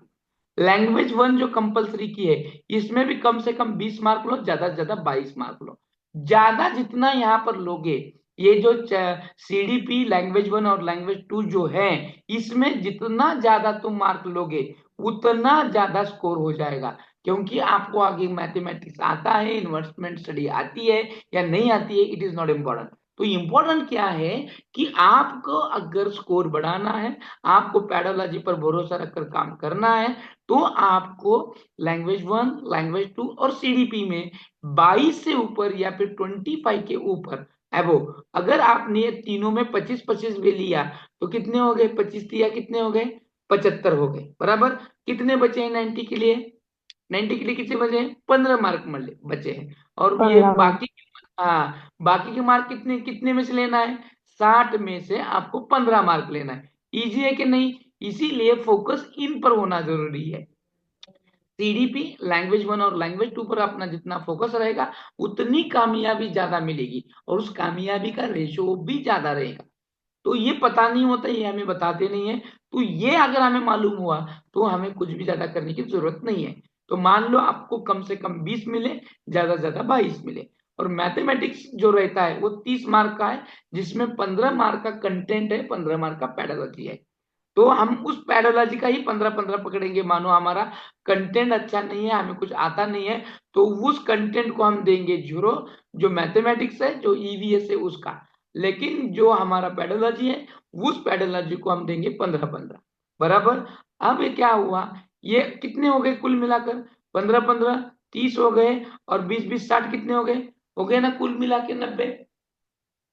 और ज्यादा से ज्यादा लेंगे तो इधर 6 मार्क यानी 96 भी मिल सकते, कम से कम 90, और ज्यादा से ज्यादा 96 मार्क आपको यहाँ पर मिल सकते हैं। तो फोकस क्या करना है, सबसे पहले जो सीडीपी है इसका रिवीजन करो। अभी अभी क्या करना है, 2 दिन में अब नया जो स्टडी है, नया पढ़ाई है, उसको बंद करना है। अब हमें वो देखना है कि सीडीपी के कितने पार्ट्स हैं, सीडीपी में कितने चैप्टर्स हैं, फिर मैंने कितने किए हैं, उसमें के कितने आते हैं। बहुत सारे ऐसे हार्ड वर्ड्स होते हैं, उसको बाहर निकालना है, उसके मीनिंग निकालना है ना? कई सारे वर्ड्स को फेस करते वक्त हमें वो ध्यान देना है कि किसको कहाँ कब कैसे उसको पूरा करना है। ये जब जब हम देखेंगे, जब जब हम सॉल्व करेंगे, उस वक्त ही हमें पता चलेगा कि मार्क लेना कितना आसान है। सही बात है कि नहीं? और ये बात लेते हुए या ये बात को समझते हुए हमें ये बनाना है, ये बताना भी आपको यही है कि सीडीपी जैसा आसान सब्जेक्ट हो है ही नहीं, और इसी वजह से ये इसमें की पैडालॉजी ही समझ में आई, तो ऑटोमेटिकली बाकी की पैडालॉजी उस पर ही निर्भर होती है। तो टोटल कुल मिलाकर 90 मार्क मिलाना बहुत आसान है। आप लोग अगर 2-2 3-3 साल से वही कर रहे हैं, और अभी भी आपको यश प्राप्त नहीं हो रहा है, अभी भी आपके पास सक्सेस नहीं आ रहा है, तो आप कहाँ ना कहाँ गलतियां कर रहे हैं, ध्यान में रखो। और ये गलतियां यही स्ट्रक्चर पर है, यही स्ट्रक्चर पर निर्भर करती है, क्योंकि अब तक आप वही करते आ रहे थे जो अब तक कर रहे थे, तो इसीलिए आपको अब तक वही मिला जो पिछले मर्तबा मिला था। इसका मतलब ये आहे, आता तुम्हाला ते वेगळं पण करावं लागेल ज्याच्यासाठी तुम्हाला वेगळं व्हायचं असेल। आतापर्यंत 3 वर्ष झालं तुम्ही ट्राय अँड ट्राय करत असाल आणि त्याच्याच पद्धतीने अभ्यास करत असाल, आणि त्याचंच बघत असाल, तर तुम्हाला आतापर्यंत तेच मिळणार आहे जे आतापर्यंत मिळालं होतं. म्हणजे आतापर्यंत तुम्ही नापास होत आले होते, आता बी तुम्ही तसंच होणार आहे. इसके लिए आपको यहाँ पर क्या करना है, आपको स्मार्ट वर्क करना है। क्या करना है? स्मार्ट वर्क, डोंकी वर्क नहीं करना है। यदि यदि डोंकी वर्क को महत्व होता, यदि डोंकी वर्क को महत्व होता तो सबसे बेहतर, देखो दुनिया में सबसे अमीर कौन होता? यदि यदि डोंकी वर्क जिसको हम परिश्रम बोलते हैं इसको ज्यादा महत्व होता तो दुनिया में सबसे अमीर गधा होता। तो हमें गधे की तरह मेहनत नहीं करनी है, हमें क्या करना है, तो हमें फोकस करना है हमारे हमारे स्मार्ट वर्क पर। जितना आप स्मार्ट वर्क करेंगे उतना बेहतरीन से बेहतरीन आप जानेंगे। बराबर। तो यहाँ पर स्मार्ट वर्क क्या करना है मैं बताऊंगा। कि हमें ट्रिक्स देखने हैं। अभी इसके आगे हम क्या देखने वाले, डायरेक्टली ट्रिक देखने वाले हैं। ट्रिक को किस तरह से फॉलो करना है और पेपर में उसको हम किस तरह से मार्क बटोरेंगे। ये ट्रिक कोई नहीं देता है, ये ट्रिक आपको कोई नहीं देता है, फ्री में तो कोई भी नहीं देगा। फिर भी आप ये जो जमीयत उलेमा की जानिब से हमने आज जो ये वर्कशॉप यहाँ पर रखा है, इसीलिए रखा है कि अपनी कौम, अपने लोग, अपने बच्चे इसमें ज्यादा पास हो। अपने मतलब हम यहाँ पर कैस्टलिज्म नहीं कर रहे। नहीं तो आप कहेंगे सर अपने बच्चों को नहीं, आप सब हमारे ही है ना, आप हमारे हैं, आप सबको मैं अपना बोल रहा हूं। जितने भी बच्चे यहाँ पर जुड़े ये सब अपने हैं। और ये इन अपनों की नैया बीच नगर में, बीच भंवर में गुड़गुड़ गोते खाए, उस गोतों से बचाना है और नैया पार करानी है। ये नैया जब हम पार करा रहे हैं तो हमें यहाँ पर फोकस करना है कि 90 मार्क कैसे बढ़ाना है। अब सबसे बेहतरीन और इजी वाला सब्जेक्ट है सीडीपी। और इस सीडीपी में वार्ड और विकास आता है, ग्रोथ एंड डेवलपमेंट आती है, और डिफरेंसेस आते हैं, वेरियस स्टेजेस आते हैं। ये मालूमात होना बहुत जरूरी है। जहां पर वेरियस स्टेजेस आते हैं तो जैसे कि शैशवावस्था, उसका कालावधि, बराबर। शैशवावस्था का कालावधि कौन बता सकता है कि यहाँ पर शैशवावस्था का कालावधि क्या है? जन्म से 2 वर्ष तक से। जन्म से 2 वर्ष। Very nice. जन्म से 2 वर्ष है। और फिर उसके बाद जो आता है अवस्थाओं का, जो है महत्वपूर्ण, जो बाल्यावस्था है। बाल्यावस्था में 3 उसको विभाग में विभाजित किया गया है। पूर्व बाल्यावस्था, मध्य बाल्यावस्था और उत्तर बाल्यावस्था। इनकी अवधि भी मालूम होना बहुत जरूरी है। ये याद करने के लिए बहुत आसान सी मैंने ट्रिक यहाँ पर दी थी। ये क्यों मालूम होना है कि क्वेश्चन भी इस तरह से पूछा जाता है कि कौन से अवधि को क्या कहा जाता है, कौन से अवधि कितनी अवधि की है, और साथ ही उस हर एक अवधि को, जैसे कि स्कूल डेज या फिर स्कूली एज किसको कहा जाता है, स्कूल को जाने वाले बच्चे, खिलौने की एज किसको कहा जाता है। इस तरह के क्वेश्चंस होते हैं, तो वो क्वेश्चंस हमें पता होना जरूरी है। कौन से एज को क्या कहते हैं, क्या नहीं कहते, ये भी पता होना है। तो पूरा सीडीपी को हम आज नहीं पढ़ेंगे, पूरा सीडीपी को हम कल पढ़ेंगे। आज हम फोकस करेंगे एग्जाम बेस्ड, पेपर पर फोकस करना है हमें। पेपर से मार्क कैसे बटोरना है, पूरा का पूरा सीडीपी 1 लिए। क्या हुआ सर? आवाज आ रही है? अभी आवाज आ रही? जी अभी आ रही है। तो नेटवर्क इशू हो चुका था। Yes, sir. Yes, sir. You're audible. Audible. हाँ, तो नेटवर्क इशू होने की वजह से ये कट चुका था। तो अभी मैं फिर से कंटिन्यू करूंगा। अब कंटिन्यू करते वक्त देखो, अभी यहाँ पर आज मैं क्या पढ़ाने वाला हूँ कि मार्क कैसे बटोरने हैं। हमारा जो आज का जो फोकस रहेगा पेपर बेस्ड रहेगा, पेपर पर टोटल फोकस रहेगा। कल हमारा कंटेंट पर फोकस रहेगा, क्योंकि हम 3 दिन वर्कशॉप चला रहे हैं। तो कल पर पूरा सीडीपी रहेगा, परसों पर अदर सब्जेक्ट रहेंगे। तो किस में कैसे मार्क बटोरने इसको हमें देखना है। सबसे पहले फोकस करेंगे हमारा इस जो पेपर है, पेपर की तैयारी पर हमें कंस्टेंटली ध्यान रखना है। और हमारा एक तो स्टडी हो चुका है, पहले से स्टडी हो चुका है, सिर्फ उसको अभी किस बात की जरूरत है, इस पेपर को हमें जरूरत है एक क्लियर की, अच्छे एक सोच की। क्योंकि इस पेपर को सबसे बेहतरीन तरीके से सॉल्व करना है। सबसे पहले हमारे माइंड में पॉजिटिव वेज को लाना है कि मैं ये कर सकती हूँ, कर सकता हूँ। इसको मैंने एक बहुत बेहतरीन नाम दिया है, इसको कहते हैं visualisation, power of visualisation. Visualisation का आपको पावर पता होगा, तो आपको ये विजुअलाइजेशन के पावर के बारे में 15-15 हजार रुपए लेकर 3-3 दिन वर्कशॉप देते हैं। वैसे वाली ट्रिक मैं आपको यहाँ पर फ्री में देता हूँ। कि विजुअलाइजेशन वो ताकत है जो पॉजिटिव वेज निर्माण करती है और हमें पेपर में क्वालिफाई होने के लिए बहुत मदद करती है। और ये पॉजिटिव वेज जो होते हैं वो हमारे पूरे दिमाग पर काम करते हैं कि हमें कोई ना कोई कहता है कि मैं 3 साल हो चुकी हूँ, मैंने पेपर देने का बहुत ट्राई किया, मैं सिर्फ अभी देने का ही सोच रही हूँ, ये कर रही हूँ वो कर रही। या फिर कोई लोग आते हैं, आपके फ्रेंड्स होते हैं, मेहमान होते हैं, ये कहते हैं 3 साल हुआ पेपर दे रही है लेकिन क्वालिफाई नहीं हो रही, ऐसा कहाँ होता क्या, ये होता क्या वो बहुत लोग होते हैं जो हमें ये कह के जाते हैं और हमें निगेटिव वेज देते हैं। सबसे पहला ऐसे निगेटिव लोगों से दूर रहना है। दूर रहो ऐसे लोगों से जो हमारा मनोधैर्य खराब करते हैं, मनोधैर्य को कम करते हैं। ऐसे लोगों को हमारे जीवन से ही कम करना है, बराबर। और हमें यहाँ पर एक बात को याद रखना है, हमें यहाँ पर क्या एक बात को याद रखना है कि सबसे पहले हमें ये याद रखना है कि सबसे पहले क्या याद रखना है कि पेपर पेपर को किस तरह से जाना है और पेपर किस तरह से सॉल्व करना है। इसको कहेंगे planning, planning of paper solving. कि मान लो आप 14 तारीख को आपका पेपर है, उसको सॉल्व करने के लिए बैठे हैं, तो सबसे पहले कौन सा पेपर या फिर कौन सा सेक्शन हमें सॉल्व करना है, ये जिन लोगों को पहले से तय होगा वही लोग क्वालिफाई हो जाए।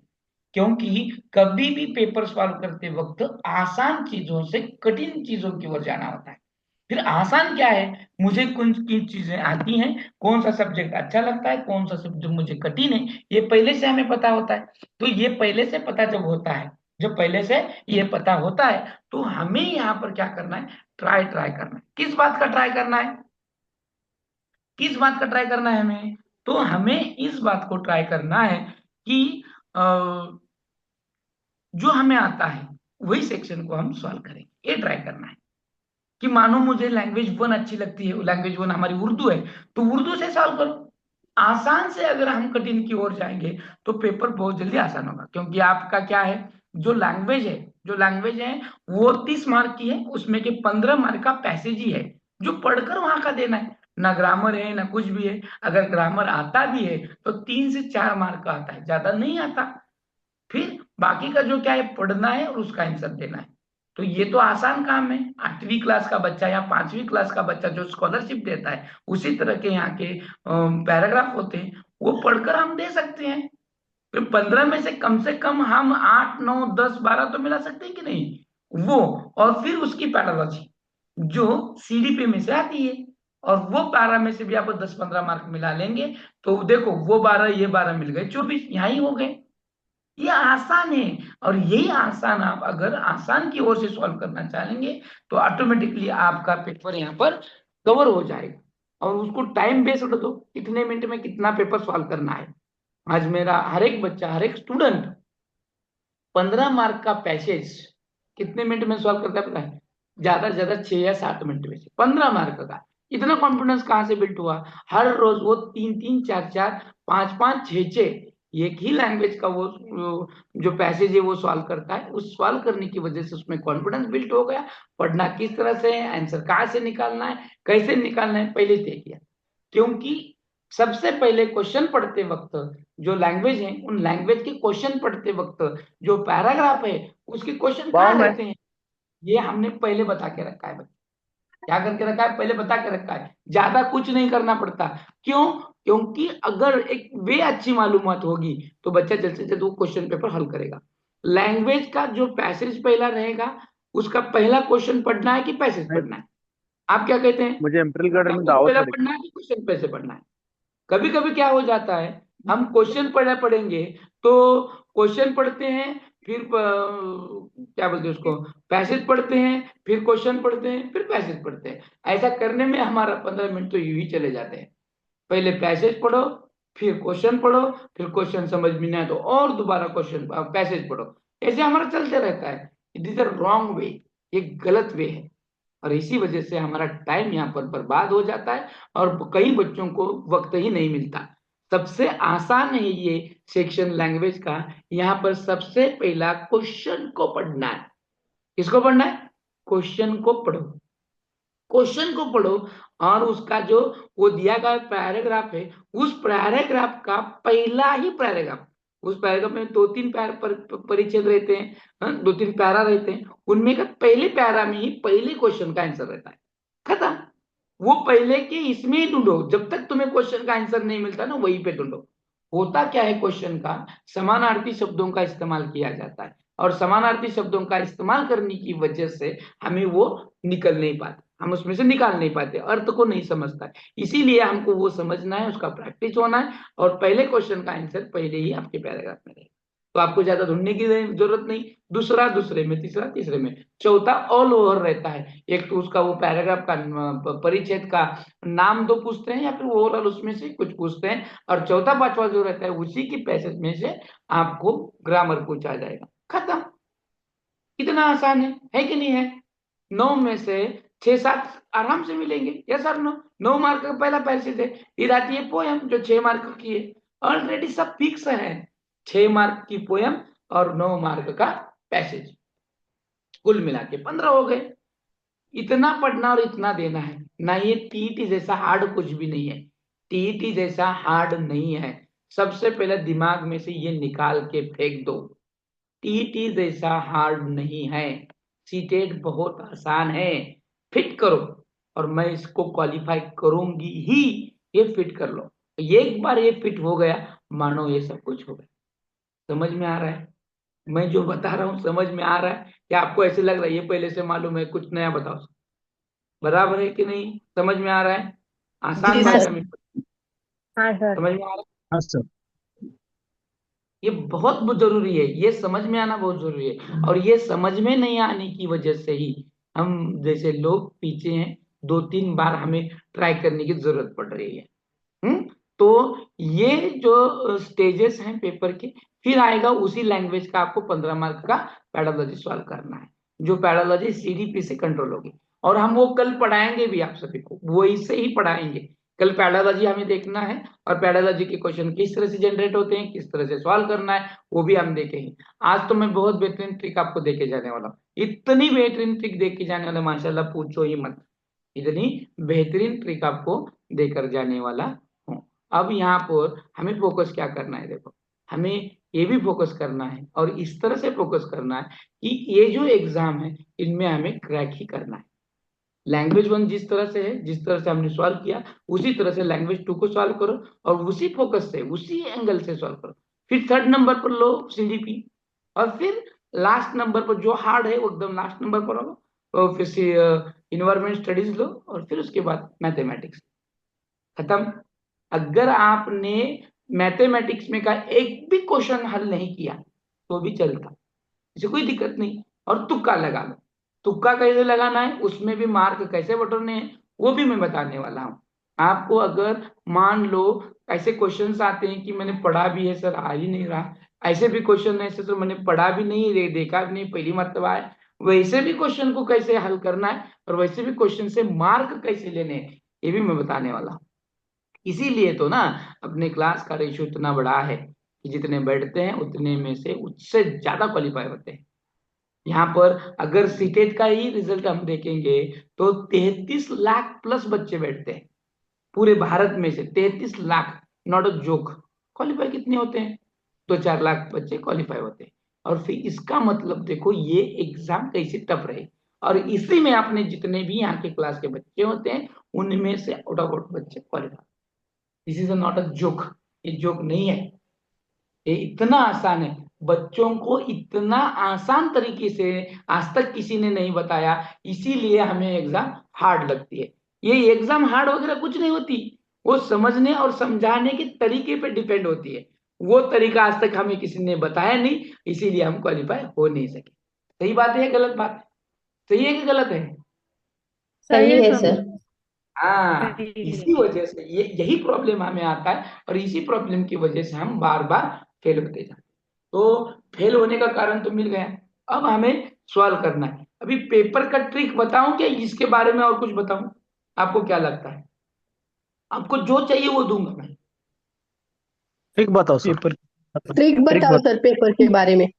पेपर ट्रिक आप जो बता। चाहेंगे वो दूंगा यहाँ पर मैं, आपकी मनपसंद कहानी चल रही है यहाँ पर, जो जो चाहिए, जो इंपॉर्टेंट है वही, जो जो चाहिए, जो जो इंपॉर्टेंट है वही चलेगा, क्योंकि हमें क्वालिफाई होना है, क्योंकि हमें क्या होना है, क्वालिफाई होना है। और क्वालिफाई होने की वजह से जो आसान है, जिस तरह से हमें क्वालिफाई होना है जो जो रास्ते अच्छे लगेंगे वो रास्ते ही हमें स्वीकार करना है, और उसी रास्तों पर चलकर हमें क्वालिफाई ही होना है। हम होंगे कामयाब, यस और नो? हम होंगे कामयाब, यस और नो? देखो आवाज तो कैसी, यस सर। देखो आवाज यस कैसी सर। आ रही यस सर, यस सर, जी है? सर। यस इतने सर, सारे बच्चे जुड़े हुए हैं, इतने सारे बच्चे जुड़े हैं। आवाज ऐसी आ रही है जैसे कि वो आवाज को भी पेमेंट देनी है, आवाज को भी पेमेंट देनी है, इसलिए आवाज देखो। अरे हम होंगे कि नहीं यस कामयाब होंगे? सर। जी यस सर। सर, 100% जी होंगे सर, सर। यस सर, कामयाब होंगे। यस, हम होंगे कामयाब, हमें कामयाबी होना है, और इसी कामयाबी के लिए हम यहाँ पर आए हैं, और कामयाबी हम चाहते हैं। अल्लाह ताला करे आप सभी को कामयाब बनाए, यही दुआ रखते हुए आज मैं इस प्राइमरी सेक्शन को खत्म करते हुए हम ट्रिक के सेक्शन को चलते हैं। कहाँ के सेक्शन को चलना है? अभी ट्रिक के सेक्शन को चलना है। ये ट्रिक जो है माशाल्लाह आज तक आपको किसी ने बताई है नहीं बताई मुझे पता नहीं है, लेकिन इस ट्रिक का फायदा आपको बेनिफिट एग्जाम में जरूर होगा। क्या होगा इस ट्रिक का एग्जाम का? आपको क्या होगा? बेनिफिट जरूर होगा। दिख रहा है क्या मेरा ये जो स्क्रीन आपको दिख रही कि नहीं दिख रही? हाँ जी सर, दिख दिख रही रही है। है सर। अब ये ट्रिक जो है, ये ट्रिक आपको एग्जाम में क्वालिफाई कराएगी। अब ये क्यों कराएगी? सबसे पहले क्या है, पेडोलॉजी रहती है, बराबर। अब पेडोलॉजी पूरा अगर हम निचोड़ कर देखेंगे तो 90 मार्क की पेडोलॉजी है। कितने मार्क की पेडोलॉजी है? 90 मार्क की पेडोलॉजी है। और ये जो पूरा पेपर है हमारा एमसीक्यू टाइप का पेपर है, यानी 4 ऑप्शन रहते हैं, बराबर। और 4 ऑप्शन में से हमें सही ऑप्शन चयन करना है। कभी कभी ऐसा मौका आता है कि जो 4 ऑप्शन है ये चारों भी ऑप्शन सही है ऐसा लगता है। कभी कभी ऐसे लगता है सर ये 2 ऑप्शन नहीं है, गलत है। लेकिन ये 2 ऑप्शन में हम क्या रहते हैं? कंफ्यूज रहते हैं। तो सही ऑप्शन को किस तरह से निकालना है, और जो 4 ऑप्शन है 4 ऑप्शन में से गलत को निकाल कर यहाँ पर सही को लाना है, यही तो सबसे बड़ी काम है। ये सर ना, हम कंफ्यूज हैं कि नहीं है? 4 ऑप्शन कभी कभी पढ़ने के बाद हमें लगता है कि चारों भी सही है सर, और कभी कभी लगता है चारों भी गलत है। तो इसी वक्त हमें इस दौरान से बाहर निकालने के लिए हमें एग्जाम की ट्रिक मालूम होना बहुत जरूरी है, और ये ट्रिक जितने मालूम रहेंगे उतनी ही आप आसानी से इसको क्वालिफाई कर पाएंगे, बराबर है? तो देखेंगे हम किस किस को लगता है कि ये सर ये सही बताया आपने कि कभी कभी हम जब क्वेश्चन पढ़ते हैं ये चारों भी आंसर हमें सही लगते हैं, 4 ऑप्शन ही हमें सही लगते हैं। इनमें से सही ऑप्शन हमें निकालना बहुत ही कंफ्यूज हो जाता है। ये सर नो? ये sir no? Yes sir, yes yes sir, sir. Yes yes हाँ यस सर, होता है ऐसे। होता है मराठी में कि होता है सर, हाँ मराठी में ऐसे मराठी? होता है। हाँ, मराठी सीडीपी है जो पेडोलॉजी, उसमें ऐसा ही होता है। 4 मराठी हो ऑप्शन सही जो भी सकते हैं। लैंग्वेज है, जो भी जास्तीत लैंग्वेज जास्त हो। मध्ये कन्फ्युज होतं ऑप्शन मध्ये। बाल विकास में वगैरह अच्छे से होता है सर। मराठी में थोड़ा सा कंफ्यूज होता है, कुछ शब्द समझ नहीं आते हिंदी मराठी में। सही बात है। तो सभी सभी ये जो क्वेश्चन है ये पैडोलॉजी जिसकी होती है उस पैडोलॉजी के क्वेश्चन ही ऐसे रहते हैं कि वो आपको कंफ्यूज कर देते हैं। और जो कंटेंट बेस्ड रहता है वो कंटेंट आपको मार्क देके ही जाता है, क्योंकि वो कंटेंट बेस्ड रहता है। तो हमें हमें ऐसे क्वेश्चन को सॉल्व करने का तरीका मालूम होना बहुत जरूरी होता है। तो ये यही ट्रिक आज हम देखने वाले हैं, और यही ट्रिक को हम आगे बढ़ाने वाले हैं। पिछले 13-14 साल से लगातार हम इस एग्जाम में अपना सक्सेस बनाए रखे हैं। हम सिर्फ शोलापुर जिले में ही मर्यादित नहीं है, ओवरऑल महाराष्ट्र तथा हम अभी दिल्ली, पंजाब, हरियाणा इस साइड भी पहुंच चुके हैं, और हमारा नाम ऊपर जा चुका है। तो ये देखते हुए आपको बताते हुए खुशी होती है कि एग्जाम की ट्रिक बहुत इंपॉर्टेंट है। सिर्फ एग्जाम देना, मैंने कहा ना कि डोंकी वर्क तो इंपॉर्टेंट नहीं है, तो यहाँ इंपॉर्टेंट है स्मार्ट वर्क। स्मार्ट वर्क में हमें ये सब बातें मालूम होना बहुत जरूरी है। ठीक है, तो देखेंगे, चलो हम पहला ट्रिक देखेंगे। इसमें सबसे पहला है कि ट्रिक क्वेश्चन का टाइप मालूम होना बहुत जरूरी है। टाइप ऑफ क्वेश्चंस, क्वेश्चन के टाइप्स रहते हैं। सबसे पहला कि जब क्वेश्चन जनरेट होता है या फिर क्वेश्चन हमारे सामने डिस्प्ले पे आता है वो 2 तरह का रहता है। एक होता है पॉजिटिव, दूसरा होता है निगेटिव। ये पॉजिटिव जब क्वेश्चंस रहते हैं, जब क्वेश्चन पॉजिटिव रहेंगे तो आपके जो आंसर रहते हैं, जो 4 ऑप्शन रहते हैं आपके सामने, बराबर 4 ऑप्शन में के 3 ऑप्शन यहाँ पर आपको निगेटिव रहेंगे, और एक ही जो ऑप्शन रहेगा वो आपके सामने पॉजिटिव रहेगा। तो positive positive is equal to आपका वही आंसर रहेगा। तो सबसे पहले हमें पॉजिटिव आंसर क्या होता है, किस तरह का होता है, वो भी देखना है। हाँ, लेकिन आपको याद रखना है कि पॉजिटिव क्वेश्चन जब होता है तो दिए गए ऑप्शन में से जो ऑप्शन है उनमें से 3 निगेटिव रहते हैं, एक पॉजिटिव रहता है। कभी कभी पॉजिटिव आंसर रहने के बावजूद भी नीचे दिए गए 3 पॉजिटिव ऑप्शंस होते हैं और एक निगेटिव ऑप्शन रहता है, तो आपका नेगेटिव ऑप्शन जो कम है, यानी 4 ऑप्शन रहेंगे, एक ही चयन करना पड़ता है, 3 जो रहेगा उसको, कभी ज्यादा जो रहेगा उसको सॉल्व नहीं करना है, जो कम में है एक ही रहेगा वो आपका आंसर रहेगा, फिर वो निगेटिव हो या पॉजिटिव हो। आपको अभी ये समझ में आने में थोड़ा वक्त लगेगा। अब मैं जब असल में क्वेश्चन दिखाऊंगा आपको तो आपको समझ में आएगा सर पॉजिटिव और निगेटिव क्या है। फिर भी अभी ये पॉजिटिव निगेटिव क्या है समझ में आएगा, क्योंकि ये नहीं समझ में आएगा आपको पॉजिटिव क्या होता है और निगेटिव क्या होता है। फिर भी आपको आ रहा है कि नहीं आ रहा है? जिस तरह से समझाना है मेरे को समझ में आएगा। पॉजिटिव निगेटिव समझ में आ रहा है कि नहीं आ रहा है? आ रहा है, कैसा? आ रहा है। हाँ सर, आ गए। नहीं आ रहा है सर। नहीं आ रहा है, ओके। नहीं आने दो, अभी जब मैं क्वेश्चन आपको दिखाऊंगा तो वो क्वेश्चन दिखाने के बाद आपको जल्दी समझ में आएगा। अब देखो, कई क्वेश्चंस निगेटिव रहते हैं।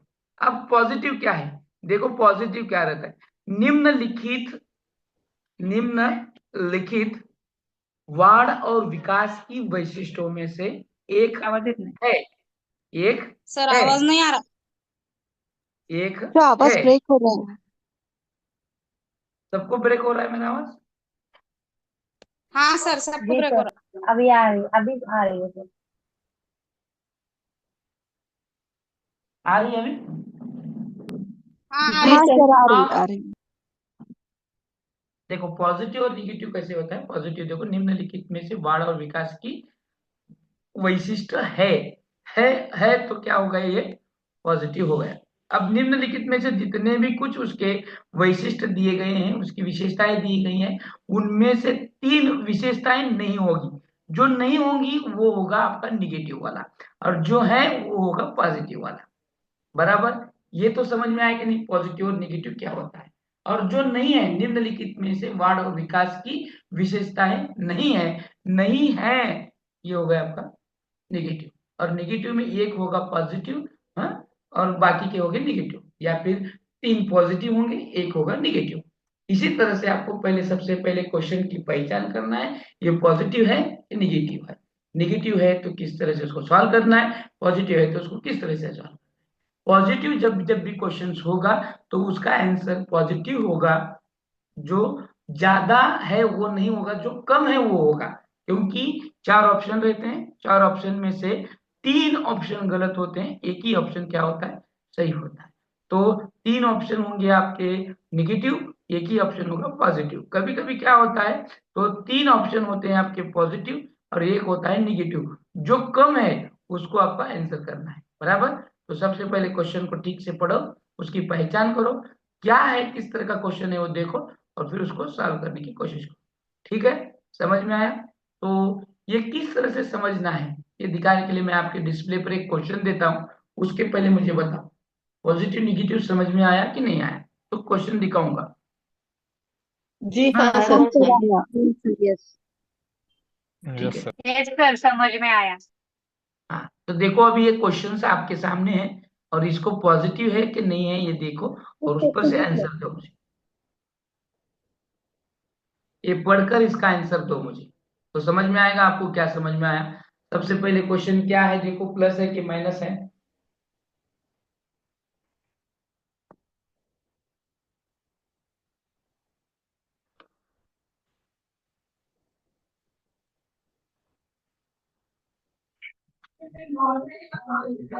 ऑप्शन बी माइनस है सर। सर। जो आपको आंसर लग रहा है वो ऑप्शन को आप टिक कर सकते हैं आपकी ओर से, या फिर आप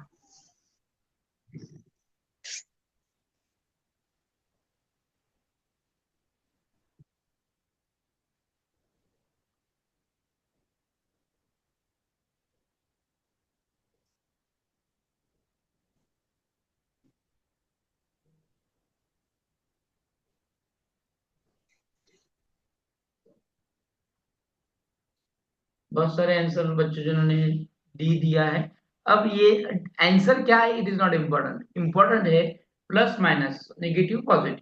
अब देखो और आप ही बताओ मुझे पॉजिटिव क्या है और नेगेटिव क्या है।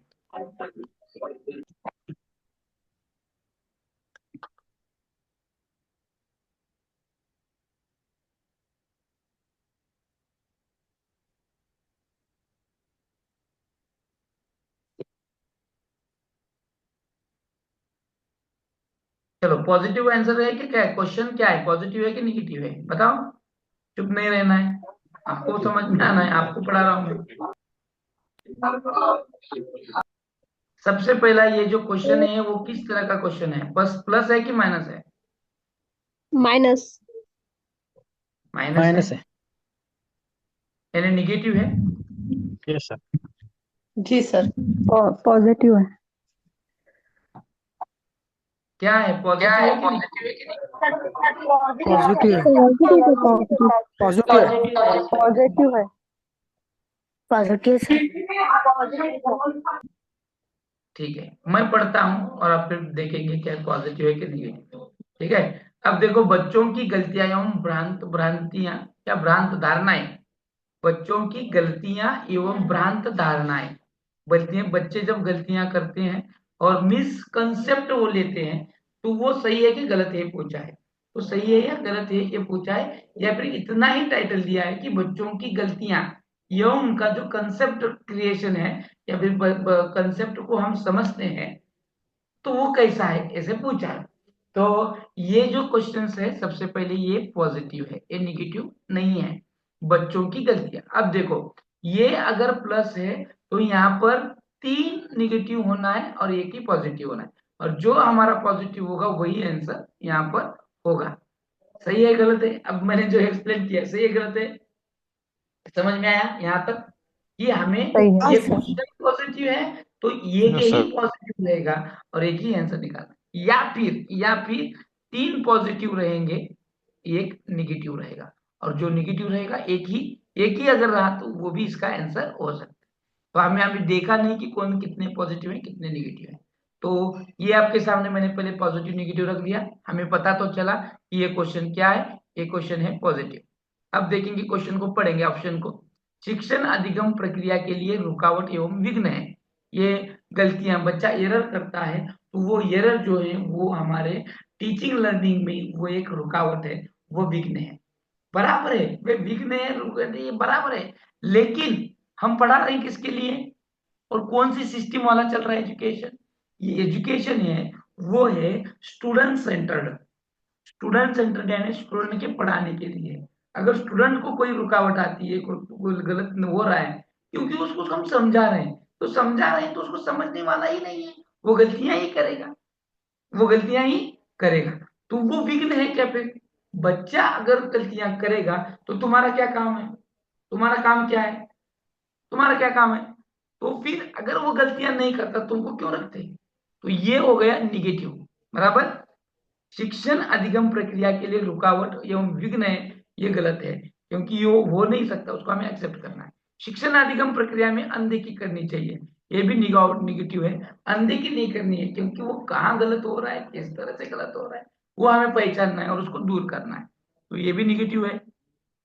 सूचित करती है कि बच्चों की क्षमताएं वयस्कों की तुलना में बहुत निम्न स्तर की होती है, सूचित करती है कि जो गलतियां हैं ये क्षमताएं जो होती हैं वयस्कों की तुलना में वो बहुत निम्न स्तर की होती है, निम्न स्तर की होती हैं, लेकिन वो बड़ों से वो अलग हटके सोचते हैं, हटके करते हैं, क्षमताएं ही कम होगी लेकिन सोचते हाई लेवल का है, तो इसीलिए ये भी हो गया निगेटिव।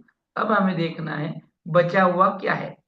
शिक्षण अधिगम प्रक्रिया में एक महत्वपूर्ण कदम है, क्योंकि एक आप नाही का जो चुका करतो तोच कुठेतरी काहीतरी करत असतो, बरोबर आहे का? आणि चुका करणारा शिकत असतो सगळ्यात महत्वाचं, म्हणून शिक्षण विधियों में शिक्षण अधिगम प्रक्रिया में एक महत्वपूर्ण कदम है। जे चुका करतात ते चुकतात आणि जे चुकाच्या भीतीने काहीच करत नाही ते काहीच शिकत नाही, म्हणून शिक्षणामध्ये चुका करण्याला खूप महत्व है, म्हणून इसके लिए ये हो गया पॉजिटिव, बराबर। तो आप मुझे बताओ आंसर कौन सा सही है और कौन सा गलत है। आप ही बताओ, क्योंकि मैंने यहाँ पे पहले ही आपको बताया था पॉजिटिव और निगेटिव का। एक क्वेश्चन पॉजिटिव है, और जब ये क्वेश्चन पॉजिटिव है तो आपके सामने 3 निगेटिव होना है और एक पॉजिटिव होना है, या फिर 3 पॉजिटिव होना है, एक निगेटिव होना है। जो भी तरह का एक रहेगा वो एक आपका आंसर रहेगा। तो अब एक ही आंसर क्या है, पॉजिटिव वाला है। होगा कि नहीं, पॉजिटिव पॉजिटिव से राइट आंसर। इसके लिए 4 आंसर आपका करेक्ट है। निकाल दिया कि नहीं? ये आपको वक्त लगा, लेकिन इसका प्रैक्टिस करने के बाद ये तुरंत आपको समझ में आएगा। प्लस क्या है, माइनस क्या है, विथ एन सेकंड में, विथ एन सेकंड में। समझ में आया आप सभी के? यस और नो? हाँ यस सर, सर, समझ Yes, sir. समझ में आया। समझ में आया सर। अब यस सर। अगला देखेंगे हम, ये है अगला क्वेश्चन। इसको प्लस माइनस करो, यस सर, इसको समझ प्लस में माइनस आया। करो, इसको प्लस माइनस करो और निकालो। इसको प्लस माइनस करो और इसका आंसर निकालो। क्वेश्चन किस तरह का है, प्लस है कि माइनस है, और सही आंसर को निकालना है।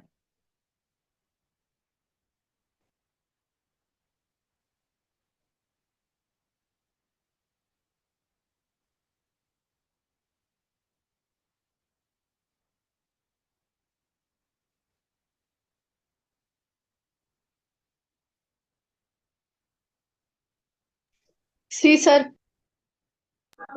Option C. ये पूरा जो सिस्टम है ये हमारी सोच पर निर्भर होता है, हमारी डेवलपमेंट कितनी अच्छी हो चुकी है सोचने की, उसी से हम सही आंसर को हम निकाल सकते हैं। सही आंसर निकालने के लिए हमारी सोच बरकरार होना बहुत जरूरी है। जितनी अच्छी सोच उतना सब कुछ यहाँ पर क्लियर हो सकता है। सोच को बहुत ही अहमियत है। सबसे पहले बताओ, क्वेश्चन पॉजिटिव है कि निगेटिव है? पॉजिटिव। पॉजिटिव पॉजिटिव है सर। Positive sir. पॉजिटिव है। हाँ, जब क्वेश्चन पॉजिटिव होगा तो आंसर क्या होना चाहिए, आंसर क्या वाला होना चाहिए?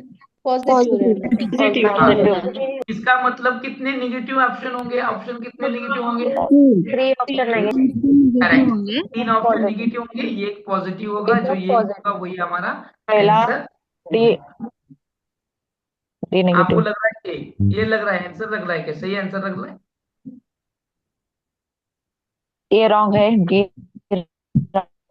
देखो, अभी रॉन्ग है। अपनी पीढ़ी में पहली बार विद्यालय जाकर पढ़ने वाले विद्यार्थियों का समर्थन करने के लिए एक अध्यापिका को क्या करना चाहिए? यानी पहली पीढ़ी यानी फर्स्ट जनरेशन है, यानी इसके घर में, इसके परिवार से अब तक कोई भी पढ़ नहीं चुका है। ये पहले वाला बच्चा, ये फर्स्ट जनरेशन वाला बच्चा है जो स्कूल जाकर पढ़ रहा है। इसका मतलब बैकग्राउंड में किसी को भी शिक्षण का गंध नहीं है, कुछ भी नहीं है, और ऐसा बच्चा पढ़ रहा है, तो ऐसे बच्चों को पढ़ने में प्रमोट करना है। तो अध्यापिका को क्या करना चाहिए? तो एज अ टीचर उसका रोल क्या रहेगा, उसको क्या करना है? सबसे पहले क्या है, बच्चा स्कूल आ रहा है, ये ध्यान में रखना है, और बच्चा पढ़ने के लिए स्कूल आता है, बराबर। अब देखो, विद्यार्थियों को अध्यापिका से नैतिक नैतिक निजी शिक्षण लेने को कहना चाहिए। इसका मतलब प्राइवेट यानी इसको क्या लगाने को कहना है, विद्यार्थी को अध्यापिका से वैतनिक निजी शिक्षण लेने को कहना चाहिए। यानी प्राइवेट शिक्षण लो, ट्यूशन लो, हमारे पास ट्यूशन लगाओ। फिर अगर ट्यूशन लगाने का था तो तेरे पास क्यों आते हम, बराबर। क्योंकि समर्थन करना है, किसका समर्थन करना है, बच्चों को समर्थन करना है, और टीचर को यहाँ कह रहे हैं कि मेरे पास आ जाओ। तो ये अभी हो गया, किस तरह का हो गया ऑप्शन, फिर पॉजिटिव है कि निगेटिव है? नेगेटिव। करेक्ट, ये हो गया निगेटिव। अब नेगेटिव। देखो, उसे बार बार विद्यालय अवधि के दौरान अपने आप पढ़ने के लिए घर भेजना देना चाहिए। यानी तू सेल्फ स्टडी कर घर में, वो भी स्कूल के टाइमिंग में। घर क्यों भेजना है? स्कूल के टाइमिंग में नेगेटिव। घर भेज देना है, क्यों? क्योंकि ये भी निगेटिव हो गया, निगेटिव हो गया। उसके सामाजिक सांस्कृतिक नेगेटिव। परिवेश को सम्मानजनक महत्व देते हुए क्रियाकलाप को तैयार करना चाहिए। वो कौन से लगता है बैकग्राउंड से आ चुका है, वो सांस्कृतिक किस तरह से, उसका सम्मान करना है, और सम्मानजनक महत्व देते हुए एक्टिविटीज तैयार करनी है कि इस बच्चों को किस तरह से पढ़ाना है। ये पॉजिटिव लग रहा है ना? पॉजिटिव। ठीक है। अब देखेंगे, उसे एक विशिष्ट विद्यालय में दाखिले के लिए भेज देना चाहिए। कहाँ भेज देंगे? ऐसे स्कूल है क्या कोई, फर्स्ट जनरेशन से आ रहा है उसके लिए ऐसे कोई अलग स्कूल है क्या? नहीं है। ये गलत है। तो ये किस तरह का क्वेश्चन है, पॉजिटिव कि नेगेटिव ऑप्शन? नेगेटिव। करेक्ट। अब कितने नेगेटिव हो गए? 3 नेगेटिव हो गए। 3 नेगेटिव हो गए 3 और एक हो गया नेगेटिव, पॉजिटिव। एक तो क्वेश्चन पॉजिटिव। है पॉजिटिव, तो आंसर क्या रहेगा हमारा? पॉजिटिव वाला रहेगा, नेगेटिव वाला रहेगा? पॉजिटिव। Positive Correct। पॉजिटिव। इसीलिए हमारा आंसर कौन सा हो गया? पॉजिटिव। सी वाला। सी, सी सी वाला वाला। हो गया, सी वाला हो गया। बराबर समझ में आया? अभी एक्सप्लेन मैंने जो कर दिया था वो समझ में आया? हाँ सर, वो आए। समझ, यस सर। हाँ, है कि नहीं महत्वपूर्ण ट्रिक? है कि नहीं लाजवाब ट्रिक? यस कितनी यस, बेहतरीन। Thank you sir. हाँ। अब देखो, अब और एक ट्रिक है। इतना सारा पढ़ने के बावजूद भी कभी कभी ऐसा होता है कि हमें कुछ समझ में नहीं आता, हमारे सर के ऊपर से बाउंस हो जाता है, ऑप्शन क्या है, क्वेश्चन क्या है, समझ में नहीं आता। तो उस वक्त क्या करना? उस वक्त सबसे बेहतरीन ट्रिक है, उस वक्त भी सबसे बेहतरीन ट्रिक है। क्या ट्रिक है? कि बड़ा आंसर आपको चुनना है, याद रहे कि वो आंसर पॉजिटिव हो। अब आपको पॉजिटिव नेगेटिव तो पता चला है, पॉजिटिव किसको कहते हैं पता है, नेगेटिव किसको कहते हैं पता है, लेकिन इतना सब पॉजिटिव नेगेटिव करने के बाद भी कभी कभी समझ में नहीं आता पॉजिटिव ये। फिर भी आपको अगर तुक्का लगाना, ऐसे भी आपका क्वेश्चन जाने वाला है, वैसा भी आपका मार्क्स जाने वाला है, तो ट्राई क्या करना है हमें, वो जो आंसर है उसको बड़ा जो है लेंथ में उसको चयन करना है। आंसर जो है वो लंबा वाला, उसको हमें चयन करना है। तो इस तरह के आंसर रहेंगे। तो ये जो आपका ऑप्शन है, इनमें सबसे लंबा जो होता है वो आंसर आपको चयन करना है। ठीक है, अब दिखाता हूं आपको क्वेश्चंस और उससे आपको सॉल्व कैसे करना है। देखो, पढ़ो और इसमें से सही आंसर को चुनो। अनेक घटनाओं के बारे में बच्चों के द्वारा बनाए गए को समझने में एक शिक्षक को क्या करना चाहिए?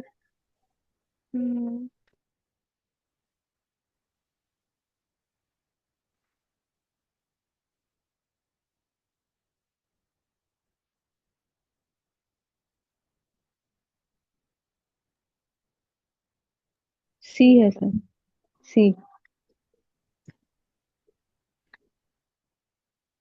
क्योंकि वो क्या है, सबसे सबसे बड़ा है वो। देखो, तुरंत होशियार हो गए कि नहीं आप? तुरंत होशियार हो गए कि नहीं आप? पॉजिटिव। हाँ। सबसे पहला क्या है, अनेक घटनाओं के बारे में बच्चों के द्वारा बनाए गए सहजानुभूत सिद्धांतों के संदर्भ में एक शिक्षक को क्या करना चाहिए। ये तो हमें सहजानुभूत शिक्षण भी पता नहीं है, ये क्वेश्चन किस बारे में पूछ रहा है ये भी नहीं समझ में आ रहा है। ऐसे वक्त क्या करना है, प्रतिकूल प्रमाण एवं उदाहरणों को प्रस्तुत करके बच्चों के इन सिद्धांतों को चुनौती देना है। ये जो चुनौती वगैरह देना है ये तो टीचर का काम ही होता है। ये मेरे को लग रहा है पॉजिटिव, तो सबसे लंबा भी यही लग रहा है, पॉजिटिव भी यही लग रहा है, इसीलिए मेरा आंसर यही है कि नहीं है? सी। है कि नहीं? Trick yes sir. बेहतरीन, ट्रिक है कि नहीं बेहतरीन? क्या निकाला हमने, जब क्वेश्चन ठीक से समझ में नहीं आ रहा, आंसर समझ में नहीं आ रहा, तो ऐसा भी वैसे भी हमारा निकल के जा रहा है, तो हमने क्या देखा, सबसे लंबा वाला देखा और छोड़ दिया, उस पे ही ट्रिक कर दिया। और ये तब तुक्का लगाना है जब हमें ये पढ़ने के बाद समझ में नहीं आ रहा है, समझ में नहीं आ रहा है ये क्या पूछ रहा है, किस तरह से पूछ रहा है, ये समझ में नहीं आता है, तो ऐसे तुक्के को हमें लगाना है।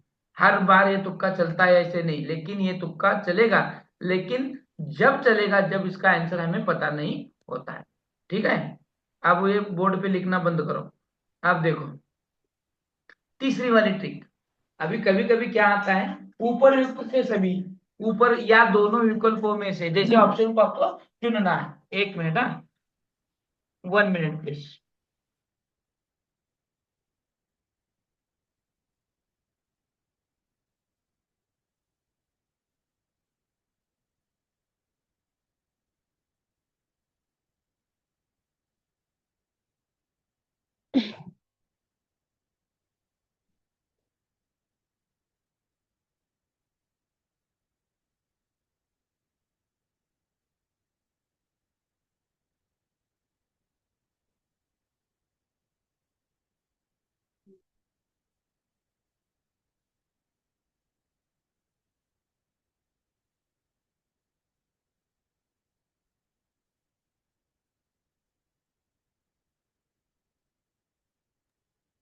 सर आवाज नहीं आ रहा है। रुकने के लिए बोला है सर ने। ठीक है ओके। डोंट वरी, सर भी आएंगे और उनकी आवाज भी आएंगे।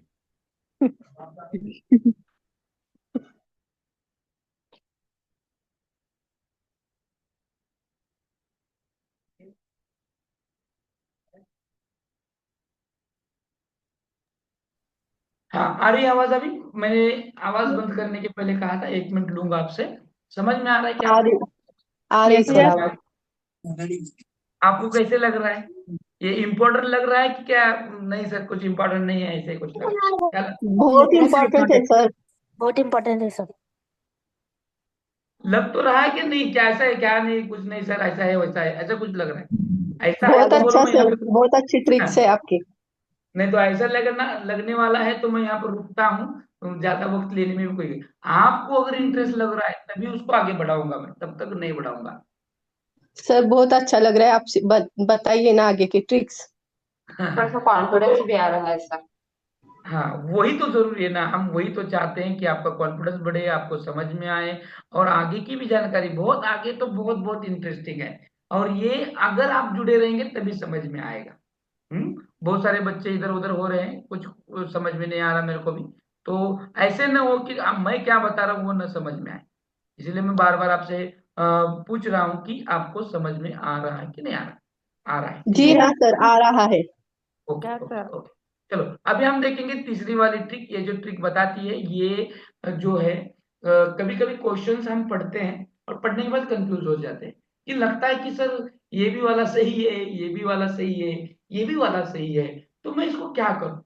तो ज्यादातर कभी कभी ऐसे रहता है कि निम्नलिखित में से ऊपर के सभी सही हैं, ऊपर के बराबर हैं, ऐसे जब होता है तो उसी आंसर को हमारा वही आंसर होता है। जब हम कंफ्यूज होते हैं और हमारे विकल्प में ये वाले शब्द आते हैं, उपरयुक्त में से सभी, या फिर अभी देखो अजर्शन वगैरह आ रहे हैं, अभी बहुत सारे टाइप आ रहे हैं क्वेश्चन में। यानी एक क्वेश्चन होता है, ये क्वेश्चन एसएस में ज्यादा आ रहे हैं, एक क्वेश्चन होता है उसके नीचे 4 ऑप्शन दिए होते हैं, और उसके नीचे इस ऑप्शन के नीचे एक ऑप्शन होते हैं, ये और दोनों सही है, ये बी का सही आंसर नहीं है, बी सी का आंसर सही नहीं है, ऐसे वाले होते हैं अदर्शन। हाँ, कथन और अदर्शन होता है ना, उसी तरह के। तो उसमें क्या रहता है, ये दोनों ए और बी दोनों सही हैं। तो हमें याद रखना है कि ऐसे जो ऑप्शन आते हैं उनको चयन करना है, उनको क्या करना है, चयन करना है, सिलेक्ट करना है, और वही हमारा आंसर रहेगा। उपरयुक्त से सभी आंसर कभी गलत नहीं होता, इसको टिक करना है। और ये और बी दोनों विकल्प सही है, ये वाला भी कभी गलत नहीं रहता है, इसको भी हमें चयन करना है। समझ में आया? समझ में आया? Are you understand? Yes sir. हाँ हाँ सर। सर। हाँ सर। ये ये ट्रिक नंबर 3 क्या बता रही है? ट्रिक नंबर 3 क्या बता रही है आपके हिसाब से? यानी क्या समझ में आया देखूंगा मैं। ऑप्शन का चुनाव अधिक मात्रा में करो। हाँ, उपरयुक्त सभी ए और बी दोनों विकल्प में से सही है, इन दोनों विकल्पों को हमें चयन करना है, कंफ्यूज नहीं होना है। चौथा ऑप्शन, हम जो परीक्षा का अभ्यास कर रहे हैं वो किस चीज की परीक्षा है? मान देना है समझो। परीक्षा अभी दे रहे हैं ना, वो किस चीज की परीक्षा है? बच्चे को बच्चों सम्मान के देना आधार है, पर जो बच्चा भगवान है। बच्चों को पढ़ाने वाले, हम टीचर है ना, हम टीचर हैं तो टीचर वाली परीक्षा है जिसमें बच्चों को हम पढ़ाने वाले हैं, और उसी की जॉब लगने वाली है, हम बच्चों को पढ़ाने जाने वाले। तो अगर हम पढ़ाते वक्त बच्चों को सम्मान देना बहुत जरूरी है कि नहीं है? हम यस जी सर। स्कूल में सर। सम्मान दे या ना दे, it is not important. School में क्या करते हैं आप, इट इज नॉट इम्पोर्टेंट। आप अपने यहाँ पर ये जब क्वेश्चन सॉल्व कर रहे हैं, पेपर दे रहे हैं, तब तक तो आपको बच्चों को सम्मान देना है। सम्मान देना याद नहीं रहेगा तो समझ लो बच्चा वो भगवान ही है, कि बच्चे को भगवान ही मान लो। तो आप बच्चों से वो हरकत करेंगे क्या? अगर आपने बच्चों को भगवान मान लिया तो टोटल ही पेपर आपका सॉल्व हो जाएगा, क्योंकि भगवान से आप छेड़खानी नहीं करेंगे, भगवान से आप मारपीट नहीं करेंगे। हाँ, जो भी कुछ करेंगे भगवान के अच्छे के लिए करेंगे, यस और नो? जिससे हमारा भगवान खुश हो, ऐसे काम करेंगे। तो हमारे बच्चे भगवान है ये मानकर क्वेश्चन को सॉल्व करना है। आप कहेंगे सर ये ऐसा काम क्वेश्चन रहता क्या, बच्चों को भगवान मानो, ये करो वो करो, रहता क्या ऐसा? तो हम गलत नहीं हो सकते, इसीलिए मैंने आपके डिस्प्ले पर भी एक क्वेश्चन दिया है, उसको सॉल्व करो। और सबसे पहले अर्थ है कि बच्चों को सम्मान दो और बच्चों को भगवान मानो। भगवान मानेंगे तो आपका ये आंसर गलत नहीं होगा। देखो ये डिस्प्ले पर आपके क्वेश्चन। एक बच्चा क्लासरूम में शोर मचा रहा है। शिक्षक के नाते क्या करें? शोर मचाने का कारण जानेंगे। बचाने ये कैसे हुआ, ये कैसे पता लगाया आपने, क्या किया आपने एसवी? बच्चों को बच्चे को भगवान माना। भगवान माना सर। हाँ, यानी जहां पर बच्चा है वहां पर हमने भगवान अगर शब्द लगाया, भगवान, है कि नहीं, तो ऑटोमेटिकली एक भगवान क्लासरूम में शोर मचा रहा है, आप शिक्षक के नाते क्या करेंगे? बहुत ऐसे उसको दंडित करेंगे। किसको दंडित करेंगे? भगवान को। क्या मजा ले आपकी भगवान को दंडित करने की, है कि नहीं है? यस और नो? भगवान को दंडित कर सकते हैं क्या आप? नहीं। क्लास से बाहर बाहर निकालेंगे किसको? नहीं सर। के घर से, जिसके घर में हम जा रहे हैं, बच्चे बच्चे यानी भगवान, भगवान को ही भगवान के घर से कैसे बाहर निकाले? क्या हमारी मजाक? फिर शोर मचाने का कारण जानेंगे, भगवान तुम ऐसे क्यों कर रहे हो, क्या कारण है? हाँ, भगवान को पूछोगे कि नहीं? या फिर उसके माता पिता को घर से स्कूल बुलाओगे, यानी क्या करोगे? भगवान को, भगवान के माता पिता को तुम बुलाओगे, क्या मतलब? तो सबसे पहले भगवान क्यों हमारे हमारे से गुस्सा कर रहे हैं, वो क्यों शोर मचा रहे हैं, इसके कारण को हम जानेंगे।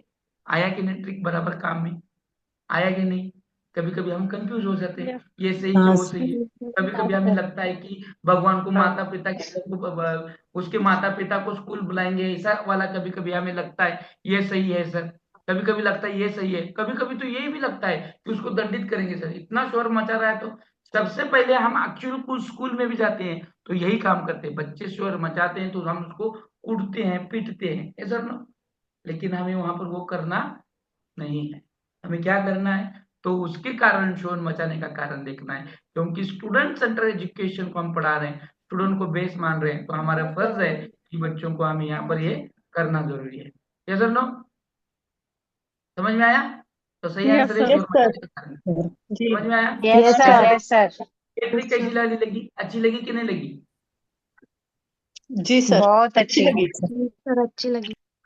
अब देखो पांचवा वाली ट्रिक, पांचवी ट्रिक।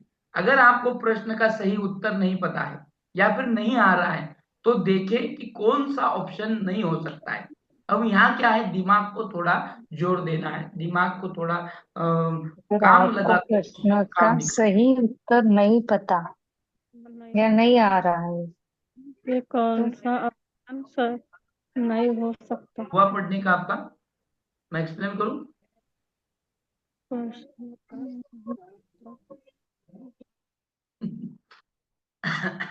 तो देखो यहाँ पर आपको प्रश्न का सही उत्तर नहीं पता है, एक क्वेश्चन भी रहता है ना, ऐसे वाले क्वेश्चन रहते हैं कि क्वेश्चन पढ़ रहे हैं सर, इसका आंसर क्या है, नीचे से तो जमीन में सही नहीं आ रहा सर, क्या है समझ में नहीं आ रहा। हाँ, तो देखो कौन सा ऑप्शन नहीं हो सकता। यानी नीचे दिए गए जो चार ऑप्शन ऐसे रहते हैं कि इसमें से एक हाथ तो आपको ऑप्शन मालूम होता है कि इसका ये आंसर नहीं है सर। ये ट्रिक कहां पर काम आती है मालूम है? ये ट्रिक आती है एसएस में काम आती है, जहां भी कंटेंट बेस्ड क्वेश्चन पूछा जाता है, कंटेंट पर आधारित, जैसे कि शाहजहां के बारे में, हिस्ट्री के बारे में, या फिर अपनी यहाँ पर जीन पियाजे हो, वैगोत्स्की हो, कोहलर हो। हाँ, ये जो कंटेंट वाले हैं उस पर अगर क्वेश्चन पूछा जाता है तो उसका हमें क्वेश्चन सही नहीं पता होता या फिर याद नहीं आता है। तो हमें क्या करना है, सबसे पहले जो दिए गए चार ऑप्शन है उनमें से इसका आंसर जो हो नहीं सकता वो पता हो सकता है, तो उसको बाहर पहले निकालो। चार में से एक गया, तीन रह चुके हैं। तो ऐसा कर करके एक एक को छांटना है, एक एक को छांटना है। जैसे छांटते जाएंगे ऑटोमेटिकली आपका एक आंसर बच जाएगा और वही उसका आंसर होगा। कभी कभी दो कटते हैं, दो रहते हैं, दो कटते हैं, दो रहते हैं, तो एक्चुअली उसको ऐसे ही बरकरार करते जाना है। जैसे जैसे आप उसको बरकरार करते जाएंगे ऑटोमेटिकली आपके आंसर वहां पर आने लगे। बात समझ में आ रही है? समझ में आ रही कि नहीं आ रही? Yes yes sir. हाँ। हाँ सर। यस। तो आगे का देखो, यहाँ पर दिया गया आंसर है। देखो चलो इसके लिए ट्रिक भी दी गई है, चलो देखो।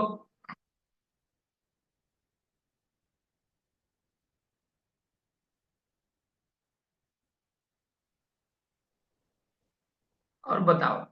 अरे, अरे कहाँ गया? हाँ,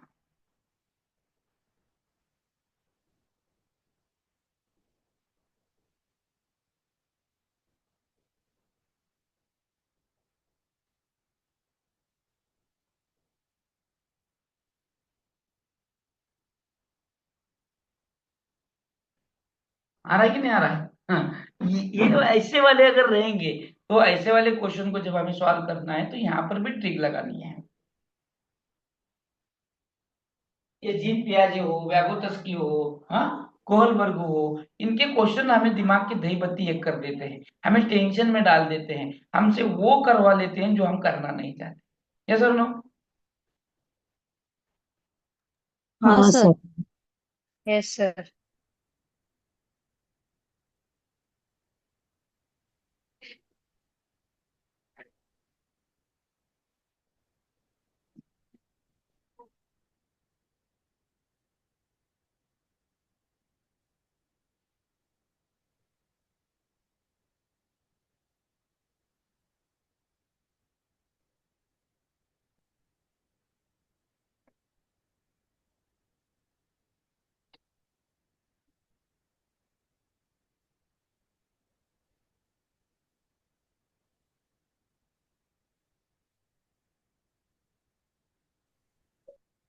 आवाज नहीं आ रही ना सर की? नहीं नहीं, आपको मैंने नहीं आ क्वेश्चन रही सॉल्व आवाज। करने के लिए वक्त दिया है। आपको मैंने क्वेश्चन सॉल्व करने के लिए वक्त दिया है। Okay okay sir.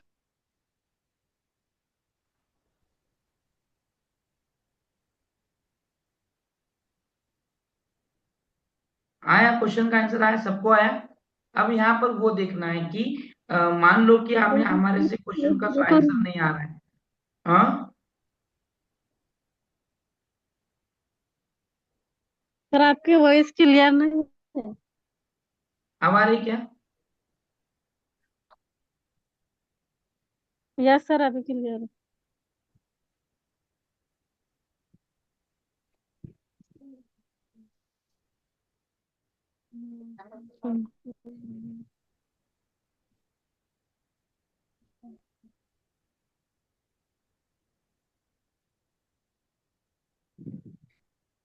निकल गया आंसर? क्वेश्चन का आंसर आया आपको? Yes sir. हाँ बताओ चलो।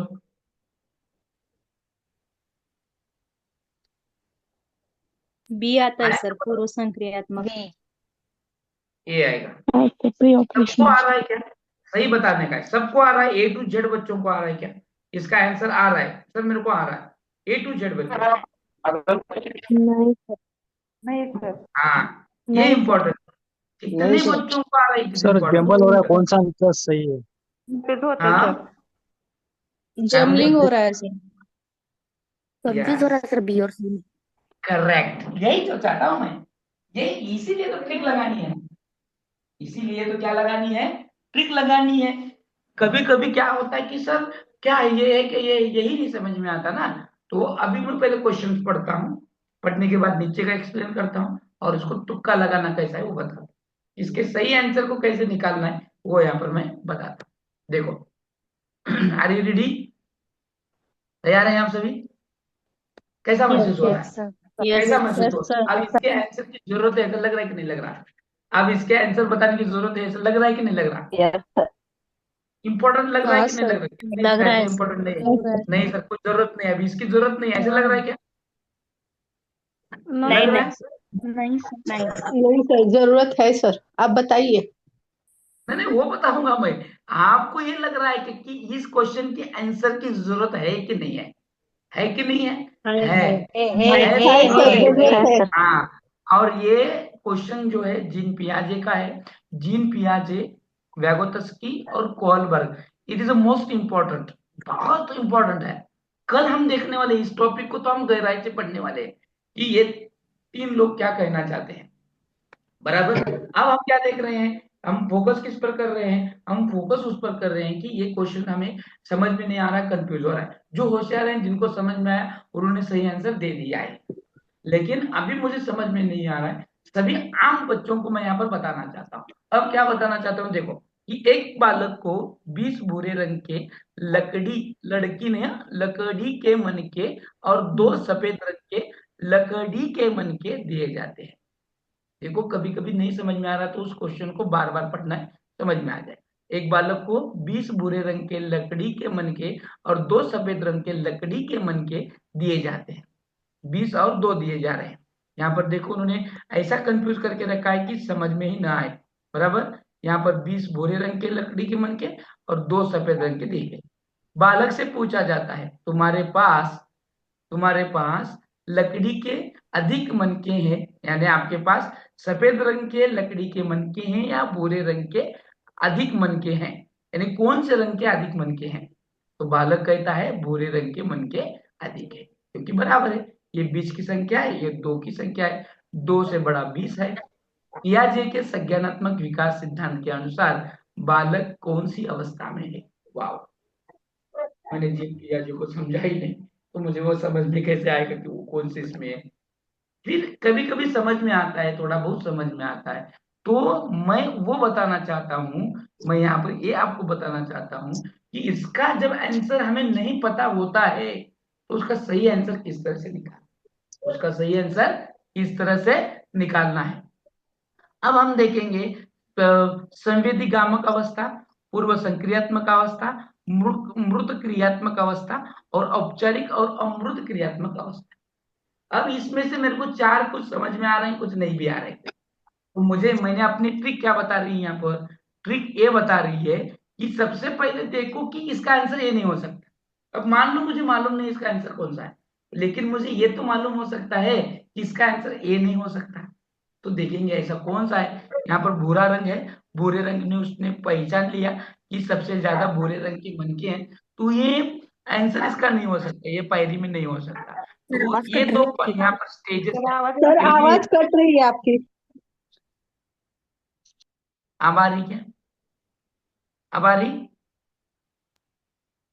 आ रही है सर। नहीं सर, कट रही है आवाज। कट हो रही है अभी भी।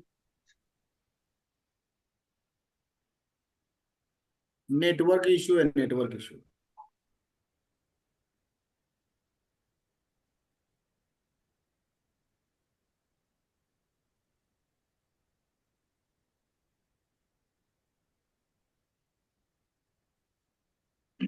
हो गया क्लियर?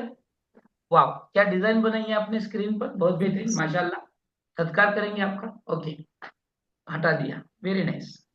हाँ, अब देखना है हमें कि कौन सा आंसर नहीं हो सकता। अब यहाँ पर औपचारिक या अमृत संक्रियात्मक अवस्था है, ये जो होता है औपचारिक यानी अमृत यानी अब्स्ट्रैक्ट, यहाँ पर अब्स्ट्रैक्ट थोड़ी है, यहाँ पर एक पास में उसके हाथ में दिए हैं, यानी एक कॉन्क्रीट है, बराबर, एक कॉन्क्रीट है, और कॉन्क्रीट की वजह से यानी हाथ में रहने की आवाज वजह नहीं आ से रही सर। तो बिल्कुल ये उसका नहीं हो सकता, ये उसका नहीं हो सबका सकता। एकदम अब आगे क्या होता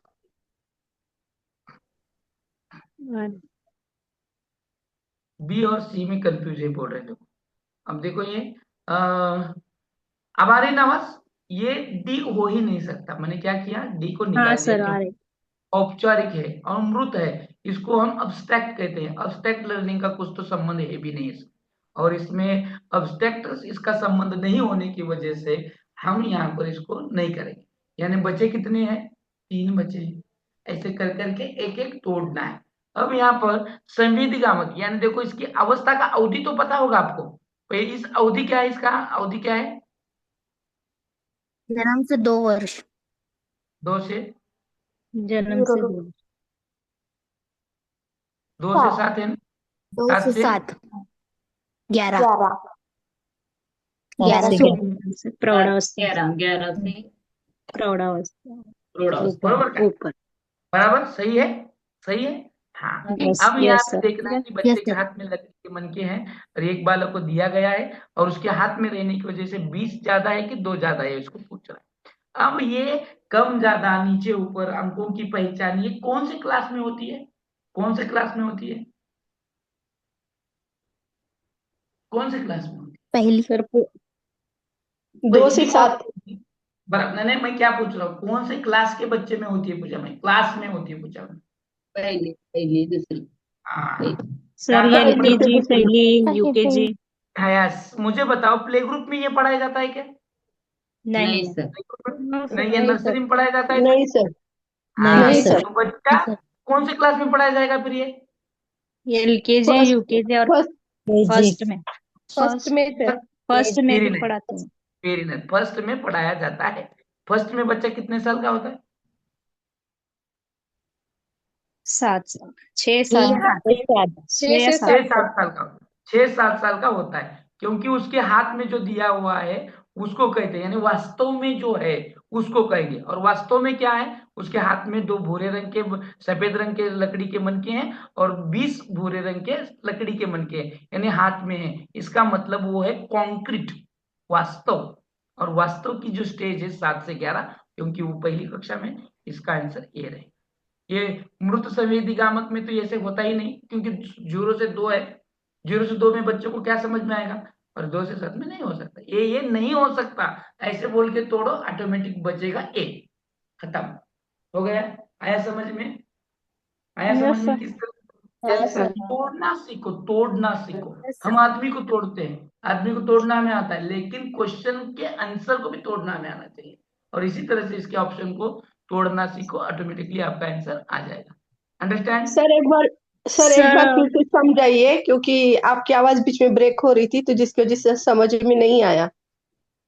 बहुत बेहतरीन, सर माशाल्लाह। एक्सक्यूज मी सर, हाँ, पूर्व संक्रियात्मक में बच्चों को गिनती, रंग पहचानना और वस्तुओं का क्रम रखना ये आता है ना सर?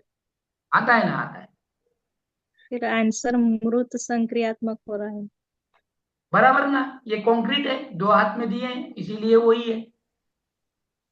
ठीक है, ओके ओके सर।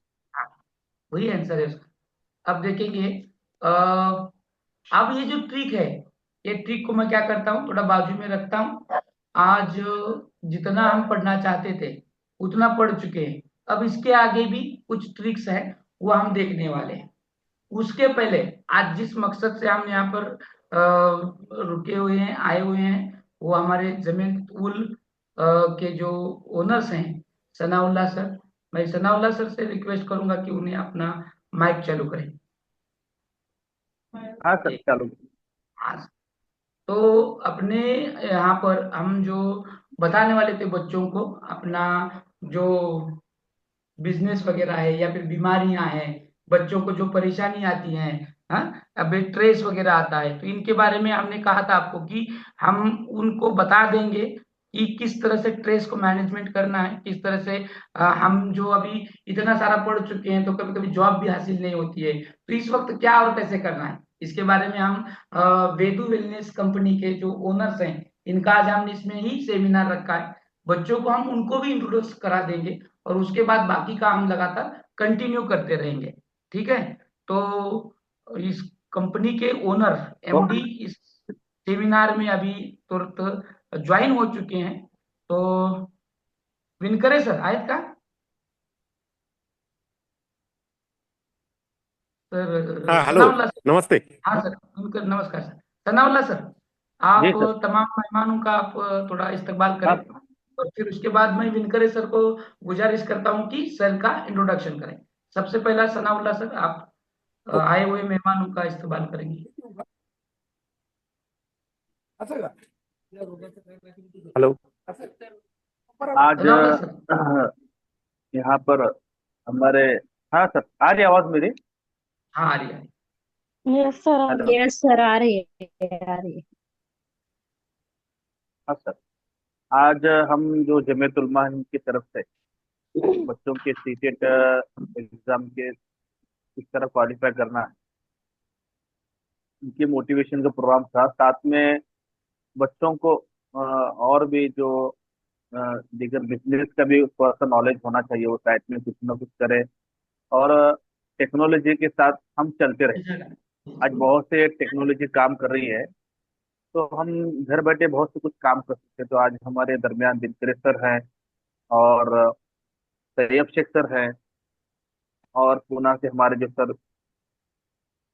हमारे साथ ज्वाइन है, जिन्होंने आज इस प्रोग्राम को हमारे को साथ देने के लिए यहाँ पर ज्वाइन हुए हैं। तो मैं तमाम ही आए हुए मेहमानों का, दिनकरे सर का अपने दिल के गहराइयों से इस्तकबाल करता हूँ, खुशामदीद करता हूँ। और उनके शान में दिनकरे सर जो बिजनेस के लाइन से हमें जो ट्रिक बताने वाले हैं, मालूमात देने